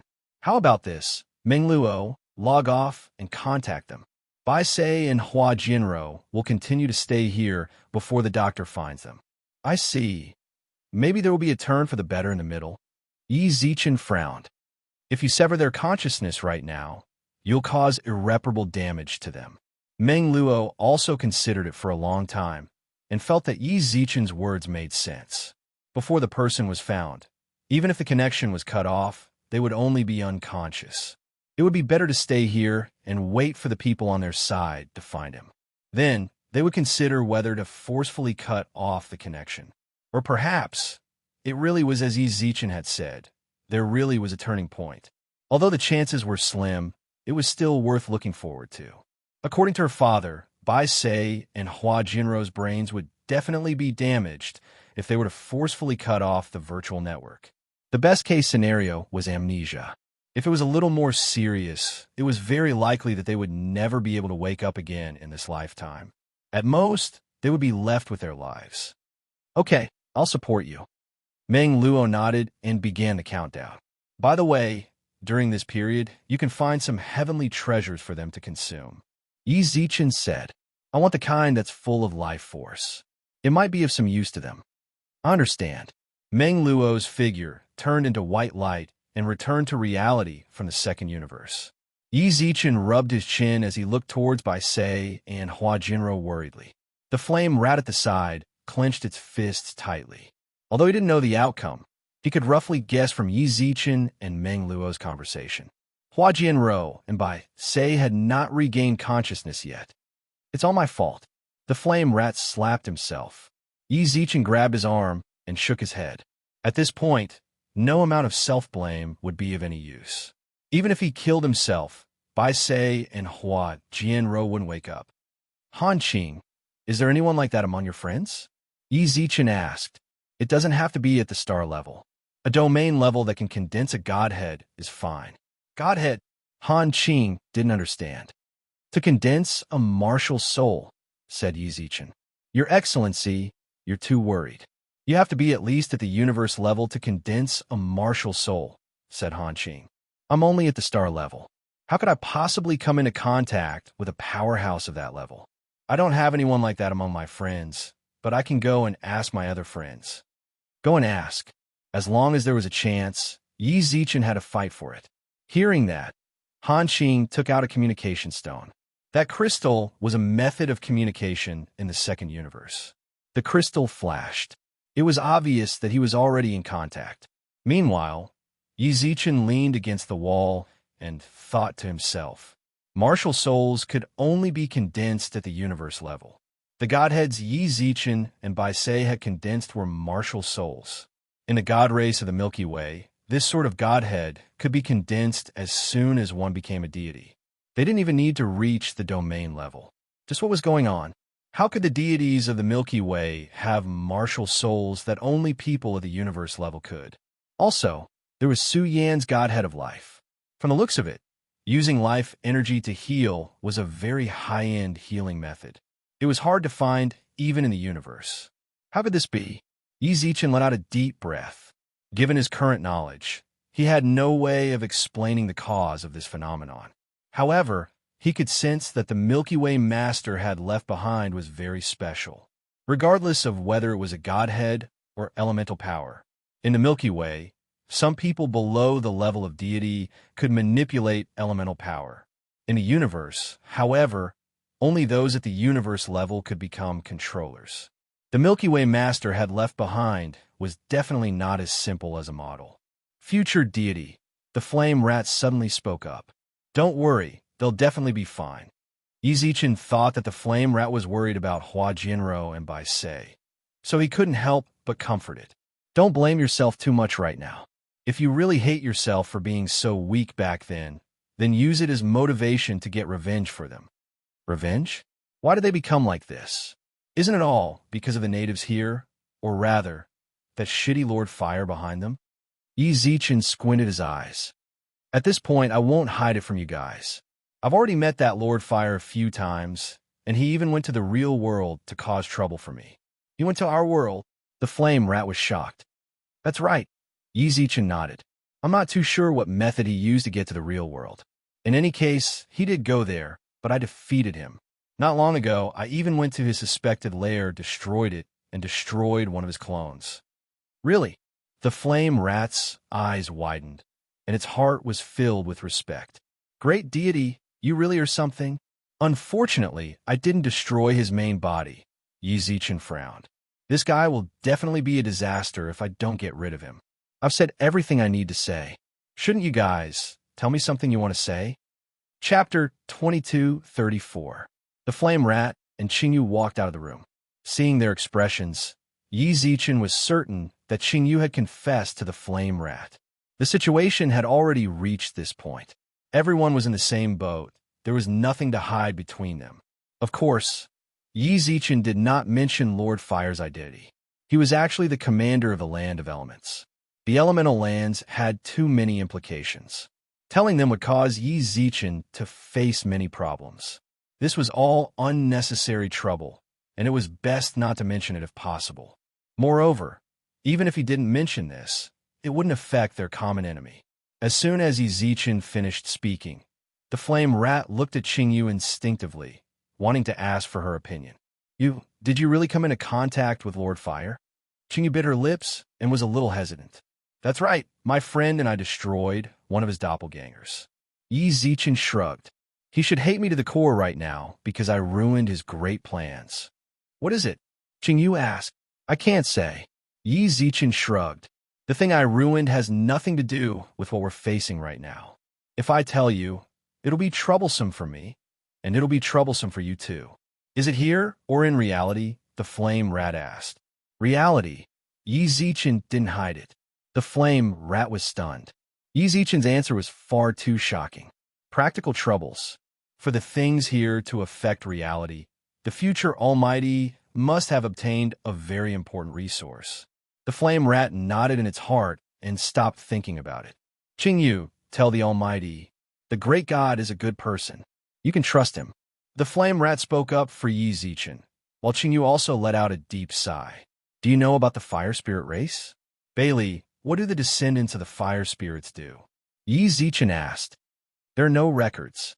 Bailey said, I've already searched on the internet, but there's no record of it. I feel that it's very possible that it's a race unique to this universe. Of course, I will continue to search and inform you if there is any news. All right, Yi Zichen frowned. Bailey actually doesn't know about this race. One had to know that the information network of the machinery race was the most developed. Furthermore, Bailey was the prince of the race, so he knew a lot of things. How could he say that he had no records of the fire spirit race? I'm not sure, Yi Zichen answered honestly. Do you know about elemental spirits? Of course. Yi Zichen had a lot of authority when it came to elemental spirits. He himself had 5 types of elemental spirits, and the fire elemental spirit had absorbed one of them. Speaking of which, ever since the fire elemental sprite had been absorbed, Xiao had been in a state of deep sleep and had not woken up until now. Yi Zichen looked forward to the day he woke up. His awakening represented the rise of Yi Zichen's strength. Elemental spirits live in the land of elements. Qingyu bit her lip. Fire phoenixes are born in elemental lands. They're known as the fire god race. I know, Yi Zichen nodded. Our fire spirit race is similar to the fire god race. It's just that the fire god race is a phoenix, while we are pure humans, Qingyu said. If that's the case, Yi Zichen suddenly had a thought. The phoenix race lived in the elemental lands and was born from them. Then could the fire spirit race also be? Yes, our ancestors were also born from the land of elements. Qingyu took a deep breath and said the words that had been buried in her heart. This matter had been hidden in her heart for a long time. In the entire family, only she and her father knew about it. It wasn't her father who told her about it. When she was 12 years old, some naughty brats broke her head. At that time, the blood that flowed out was like lava. She was very afraid. The boiling lava scorched the ground black, but she was completely unharmed. Those naughty brats were also terrified. They shouted that she was a monster and ran away. Not long later, her memories of being a fire spirit race awakened. That allowed her to know that she was a fire spirit race. As for her fire spirit race bloodline, it came from her mother. Fire elemental spirits are divided into heavenly fire and earthly fire. Heavenly fire is the fire god, while earthly fire is the fire spirit. Most people only know about the fire god race because the phoenix race has always lived in the land of elements. As long as the fire element exists in the land of elements, it is possible for the phoenix race to be born. Their race is huge and strong, which is why everyone knows about them. The fire spirit race will give birth to 12 maids when the earth fire elemental spirit is born. There will only be these 12 maids. There won't be any others in the future. Everything that had accumulated in Qingyu's heart surged out like a flood after she told Yi Zichen her identity. Yi Zichen listened to Qingyu's words in shock, while the flame rat pursed its lips. If Qingyu didn't tell him all this, he wouldn't have known. At the start, his expression was filled with shock, just like Yi Zichen's. The existence of the maids is actually to allow the fire elemental spirit to release the desires in his heart. Because the earth fire is inferior to the heavenly fire. The heavenly fire is rational and can control the desires in its heart. The earth fire is berserk and filled with the desires of a beast. When his desires are produced, the fire elemental spirit will become berserk. Berserk will bring about many disasters, which will be alleviated by the 12 maids. Qingyu blushed. She was still an underage girl, so she felt very embarrassed to say all this. Release desires? Yi Zichen frowned and looked at Qingyu in shock. If that's the case, doesn't that mean that she's a descendant of the earth elemental spirit? The earth elemental spirits will leave the land of elements after they reach adulthood. The maids will regain their freedom and can give birth like humans. These children are actually the children of the fire elemental spirits. When they give birth, the previous fire elemental spirit can pass on the power of their bloodline to the next generation. That way, they will also lose the fire elemental spirit bloodline. In other words, no matter how they reproduce, there will only be 12 fire elemental spirits. If someone dies along the way, the bloodline will not be passed on and no new fire elemental spirits will be born, Qingyu continued. Hearing that, Yi Zichen frowned. Can I ask a question? Sure. If some of the maids aren't and don't give birth when they leave the land of elements, then they will become normal people, Qingyu said. Actually, the ancestors of the fire elemental spirit race were all normal people. Only the children they give birth to can be considered as true fire elemental spirits. Then that means, Yi Zichen gulped. It's the last of the 12 fire spirit clansmen who inherited my mother's bloodline. A true fire elemental spirit that possesses the bloodline of the earth fire elemental spirits. Chapter 2235. Finally, the fire spirit race. Qingyu's mind went blank after she told them everything. She didn't even know why she told Yi Zichen and company. Perhaps it was because she had been repressed for too long. She also wanted to have a place where she could vent her emotions. Yi Zichen frowned. There was a lot of information in Qingyu's words. Regardless of whether it was the fire spirit race or her true identity, they both contained a huge amount of information. Qingyu's words echoed in Yi Zichen's mind. Yi Zichen had been thinking about the fire elemental commander's goal in obtaining Qingyu. He was the commander of the heavenly fire elemental land. Although they were both fire, they were of opposing attributes. He couldn't be trying so hard to obtain Qingyu because he wanted her to give him a child, right? The fusion of heavenly fire and earthly fire. Judging from Yi Zichen's encounter with the fire elemental commander, he probably didn't want to capture Qingyu to continue his lineage. How do you pass down the power of your race's bloodline to your children? Yi Zichen frowned. I am not too sure either. Qingyu pursed her lips and blushed. I'm still young. I've never experienced it before. Sorry. Asking a budding girl this kind of question without rhyme or reason. It was indeed rather abrupt. Yi Zichen waved his hand with a coy smile and changed the way he asked. Can the inheritance of the bloodline only be passed down to the children? Of course, it can only be passed down to one's own children. Qingyu bit her lips. Qingyu bit her lips. I understand what you mean. You want to know if it's possible to give the power of the bloodline to others, right? I'm still not too sure about this. In my mother's memories, there are no records of this. Mother's memories? Yi Zichen squinted his eyes and muttered what she just said.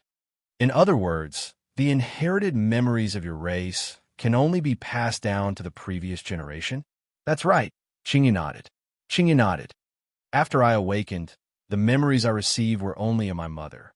There were no seniors of our clan, passed down from generation to generation, but not from generation to generation. The inheritance of this race was rather special. Some ancient races with inherited memories would start from the memories of their ancestors and continue to pass it down. It would allow the descendants to slowly become stronger than the previous generation. It would also allow the history of the race to be preserved forever. But the fire spirit didn't do that. According to what Yu said, he believed that she definitely didn't know anything about the fire spirit race's patriarch. Even if he did, it would only be some superficial memories. As for the deeper layer, it was hard to know. He probably wouldn't be able to obtain any other information from her. Fortunately, it was enough for him to obtain information about the fire spirit race. Creak. At this moment, the old doctor walked out of Ching Hui's room. He looked well as he left his room. Elder Song, what do you think? Yi Zichen walked up, while Ching Yu's eyes were filled with worry. Ching Hui was her only family. If something happened to him, she really didn't know how to face this world. His luck is not bad. The wound on his chest is not fatal. Elder Song smiled and said, I've already taken care of his injuries. His pulse is stable. If nothing goes wrong, he should recover in a few days. Thank you. Thank you. Ching Yu's tears flowed uncontrollably as she repeatedly thanked Elder Song. Elder Song had seen too many of such incidents. She nodded at Ching Yu and the rest before walking toward Bai Sei and Hua Jinrou's room. I'll go check on them again. Sorry to trouble you, Yi Zichen said. Ching Yu ran over to Ching Hui's room and carefully took care of him. Yi Zichen glanced at Ching Hui's ward. He felt like he might be able to get some useful information from Ching Hui if he could wake up. Yeezy. In a virtual network, Bar sent one message after another. Yi Zichen smiled when he saw the message. It must be because Bar and company were scared out of their wits when he was on the verge of death. Now that he saw that Yi Zichen's condition had improved, he quickly sent a message to ask about it. Flame Rat, stay here. Contact me if anything happens. I have to leave for a bit. Okay, the Flame Rat nodded. After logging out of the game, Yi Zichen, who was sitting on the sofa, slowly opened his eyes. Within the room, Bai-in and Bai-yu clenched their fists tightly, while their eyes were filled with worry. Bar, on the other hand, paced around the room anxiously as he muttered inaudible words. What? My ass is on fire, Yi Zichen smiled. All of a sudden, everyone in the room looked towards him. Bar rushed up and punched him. F***CK. You nearly scared us to death just now. Haha, sorry, Yi Zichen chuckled. I got into a bit of an accident in the second universe. Fortunately, fortune rivaling the heavens, managed to turn the situation around. TSK, Bar twitched his mouth. If it wasn't because I gave you this pill, you would have been completely dead. Huh? Yi Zichen was shocked. Then, Bai-in explained the situation to Yi Zichen. Yi Zichen didn't think that a situation would be so bad. Then, he patted Bar's shoulder heavily. Thanks. He was certain that the pill was not simple. Even so, Bar still fed him the pill without any hesitation. It was obvious how close they were. No need to be so courteous, Bar shrugged. I'm just rather curious. Why were you able to condense a martial soul at the star level? Just what happened? Tell me, I'll condense one as well. My dad will look at me in a different light when he sees it. Yi Zichen revealed a troubled expression. What he condensed was not a martial soul, but a godhead. It was a symbol unique to the gods in the Milky Way. It's fine if you can't tell me. Bar didn't pursue the matter. You're truly weird. You can condense a martial soul and control elemental powers. Dual cultivation, and you're even at the star level. You might even be invited to join the Association of Supreme Ones. Didn't you say that I couldn't get in earlier? Yi Zichen smiled. Who knew that you were so monstrous? Bar shrugged. There weren't many dual cultivators in the universe, not to mention controlling domains and condensing souls. If this news got out, even if he didn't become Yi Zichen's lab rat, those old guys in the universe would definitely fight to take him in as a disciple. Since you're fine, then I'm going to go online. Seriously, I finally found a boss just now. It's definitely gone now. Bar twitched his mouth. Go online. All of a sudden, Yi Zichen recalled Ching Yu's purge plan. Don't. Yi Zichen grabbed Bar's arm. What is it? Bar looked at him in confusion. You can't bear to leave me, right? Ha. Yi Zichen ignored him and frowned. Don't you feel like your village is a bit strange? Chapter 2236. Weird. Our village. Bar was momentarily stunned, then rubbed his chin as he sat on the sofa. It really is a bit weird. How so? Yi Zichen asked. The people in our village are so ugly. AI, you didn't see it. Oh my God, they're so ugly. Bar frowned and acted extremely exaggerated.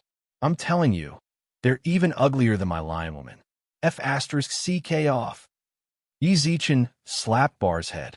Just what is this guy paying attention to? He's always paying attention to people's looks. So what if they're lion women? Although they don't look good, they're beautiful on the inside. I'm asking you something serious. I know, but I don't feel anything strange about our village. Bar also stopped fooling around and thought about the situation in the village. Bar stopped fooling around and thought back to the situation in the village.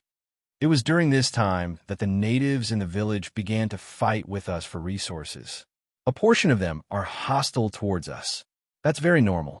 It was indeed very normal according to what Bar said. Are there no natives keeping an eye on you? Yizichin frowned. No, Bar shook his head. You don't know, but our village is divided into several factions. Factions? Yizichin raised his eyebrows. Yeah, Bar said. The natives are a faction of our universe. Some of our people go and suck up to the natives and become their lackeys. There are also some natives who become our lackeys. Basically, it's very chaotic. They fight with each other for the resources around the village. I'm telling you, we've already started to contact other villages. It's pretty lively over there, Yizichin smiled. Yizichin could tell from Bar's words that the village was already in a mess. It is, Bar raised his eyebrows. What else do you think we should do? The natives are bullying us, so we humans have to band together. Your untalented bro, and one of the 7 leaders of the Human Alliance. Amazing. Yizichin gave him a thumbs up. Bar was very pleased with himself. During this period of time, he had been doing quite well in the village. The main reason was because there weren't many second generations in the village. The Steele family was considered one of the top families in the village. With his abundant funds, he gradually gained a foothold in the village. It could be said that he had established his position in the village because of his wealth. Then will there be casualties when your groups fight each other? Asked Yizichin. I won't. Bar shook his head. Our village is actually quite harmonious in this aspect. We don't want to die, and they don't want to die either. After that, we agreed to play rock, paper, scissors to determine the winner. What? Yizichin was shocked. Rock, paper, scissors, what kind of deities lived in this village?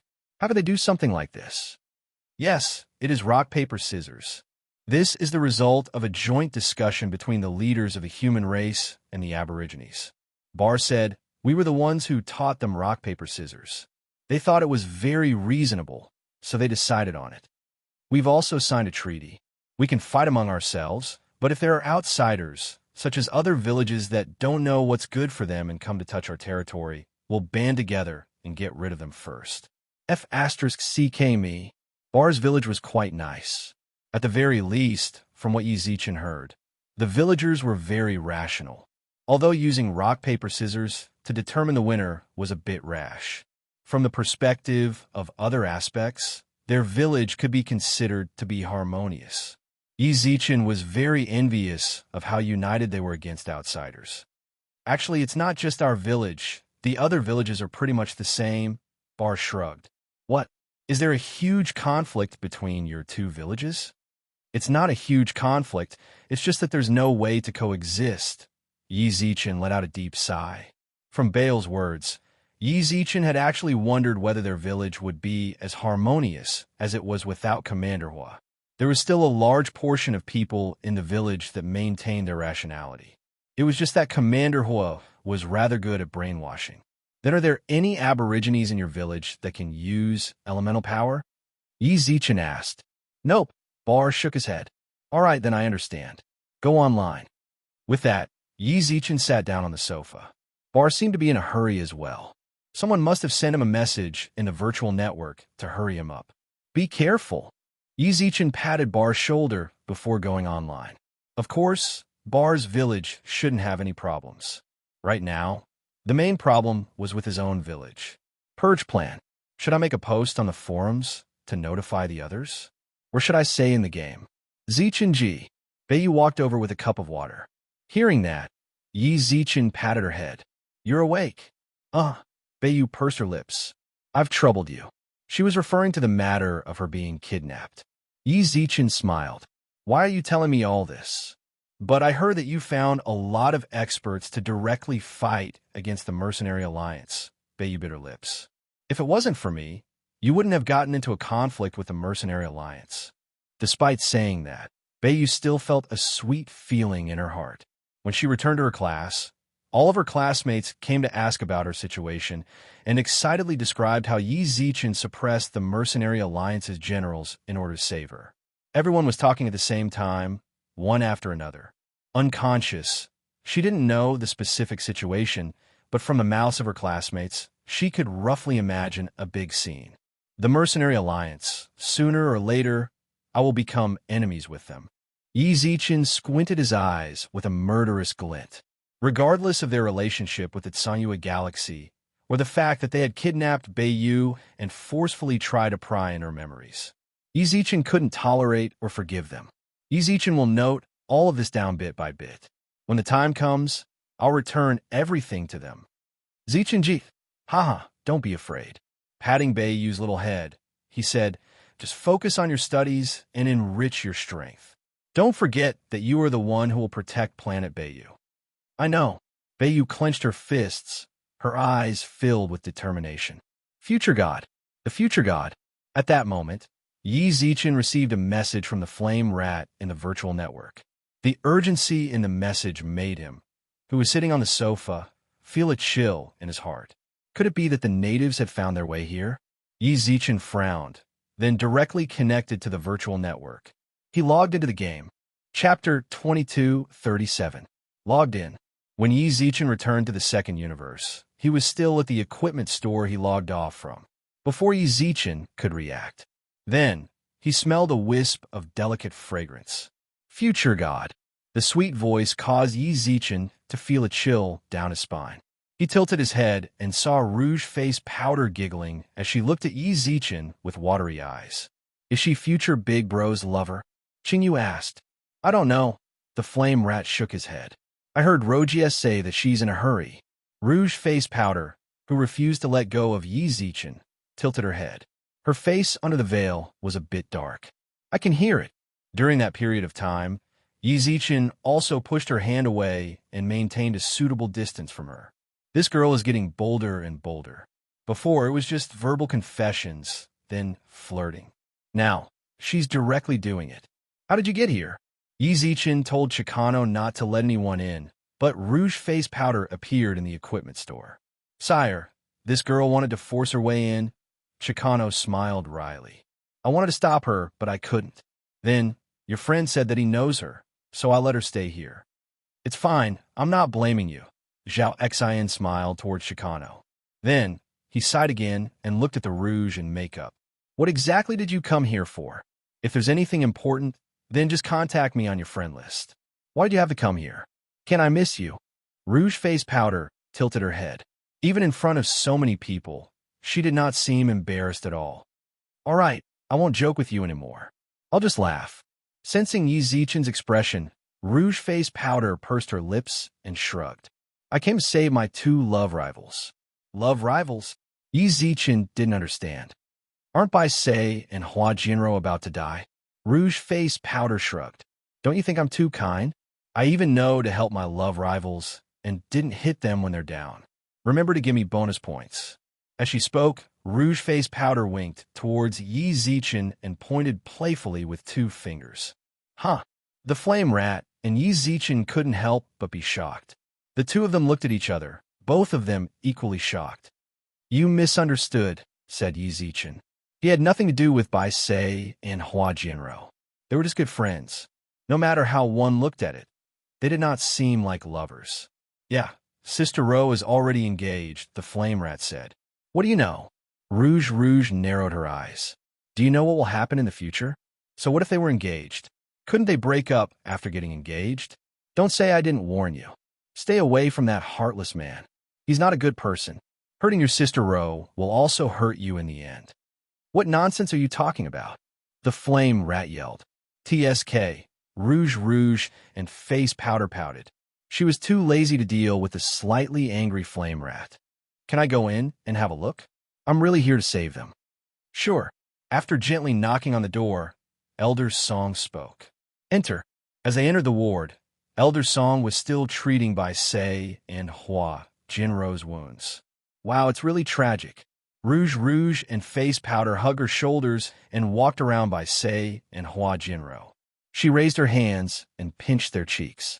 Rouge and Rouge and Rouge and Rouge and Rouge seemed to be a little proud of themselves. I pinched you guys first this time. Little friend, this is...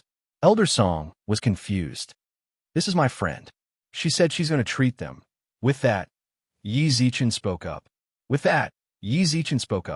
Rouge powder, aren't you going to treat them? Then hurry up. Otherwise, don't waste Elder Song's time. I'm going to get jealous if you care so much for them. Rouge pouted unhappily. Stop messing around. Yi Zichen let out a long sigh. All right. Rouge smiled, then placed her hands between by Sei and Hua Jinro's eyebrows. All of a sudden, Rouge's entire aura changed. When he looked at her from behind, Yi Zichen felt like she was someone he knew. Su Yan, that's right. Her aura was practically the same as Su Yan's. How is that possible? The two of them were completely opposite ends of the spectrum. Su Yan had a gentle personality. Even though she was in love, she expressed it very subtly. She didn't say anything about her love, but everything she did was love. Yet, Rouge couldn't say anything, as if she wanted the whole world to know. Why do I have this sort of feeling? Just as Yi Zichen muttered, Rouge's hands suddenly glowed with a green light of life. Life force. Elder Song was shocked. Yi Zichen was also shocked. Rouge was currently using pure life force. Her entire body was emitting green life force. She was so pure that she seemed like an inviolable goddess. Not long later, new legs and arms began to grow out of Bai Sei and Hua Jinro's severed arms and legs. They were originally lying on the bed with furrowed brows. As life force entered their bodies, they also began to relax. It really is life force. Oh my God, I didn't think that I would be able to see someone who can use life force at will in my lifetime. Elder Song couldn't help but sigh. About half an hour later, her neck and face were covered in a layer of sweat. She then removed her hand from Bai Sei and Hua Jinro's forehead. After being infused with life force, Bai Sei and Hua Jinro's expressions became calm, and there seemed to be a smile on their faces. Sister Yinji, the flame rat swallowed its saliva. Now you know how to call me sister? Rouge narrowed her eyes. You don't have to thank me. Just remember that you owe me a favor. When the time comes for you to return it, I will definitely return. Even if it is a mountain of blades or a sea of flames, I will not shirk my duty. The flame rat cupped his fists. All right, I'll remember what you said. Rouge nodded repeatedly, then walked in front of Yi Zichen, only to fall to the ground with a hand to her forehead. Sister Yinji, how fake. Yi Zichen couldn't help but smile wryly. As expected of the man I like. Rouge and face powder saw that she couldn't lie anymore, so she got up from the ground and clapped her fair hands. I've saved him, but it's not up to me when he'll wake up. How so? Yi Zichen frowned in confusion. I can assure you that they've already recovered. Rouge pointed at the two people on the bed. Rouge and face powder pointed at the two people on the hospital bed. Their minds are in a mess right now. They must have experienced something terrifying, so they seal their minds and don't want to wake up. When they can wake up will depend on when they can undo the knot in their hearts. Suddenly, Rouge pressed her finger against Yi Zichen's lips. Don't thank me. You have to remember, you don't owe anyone in this world. If you want to talk about owing, it's them who owe you.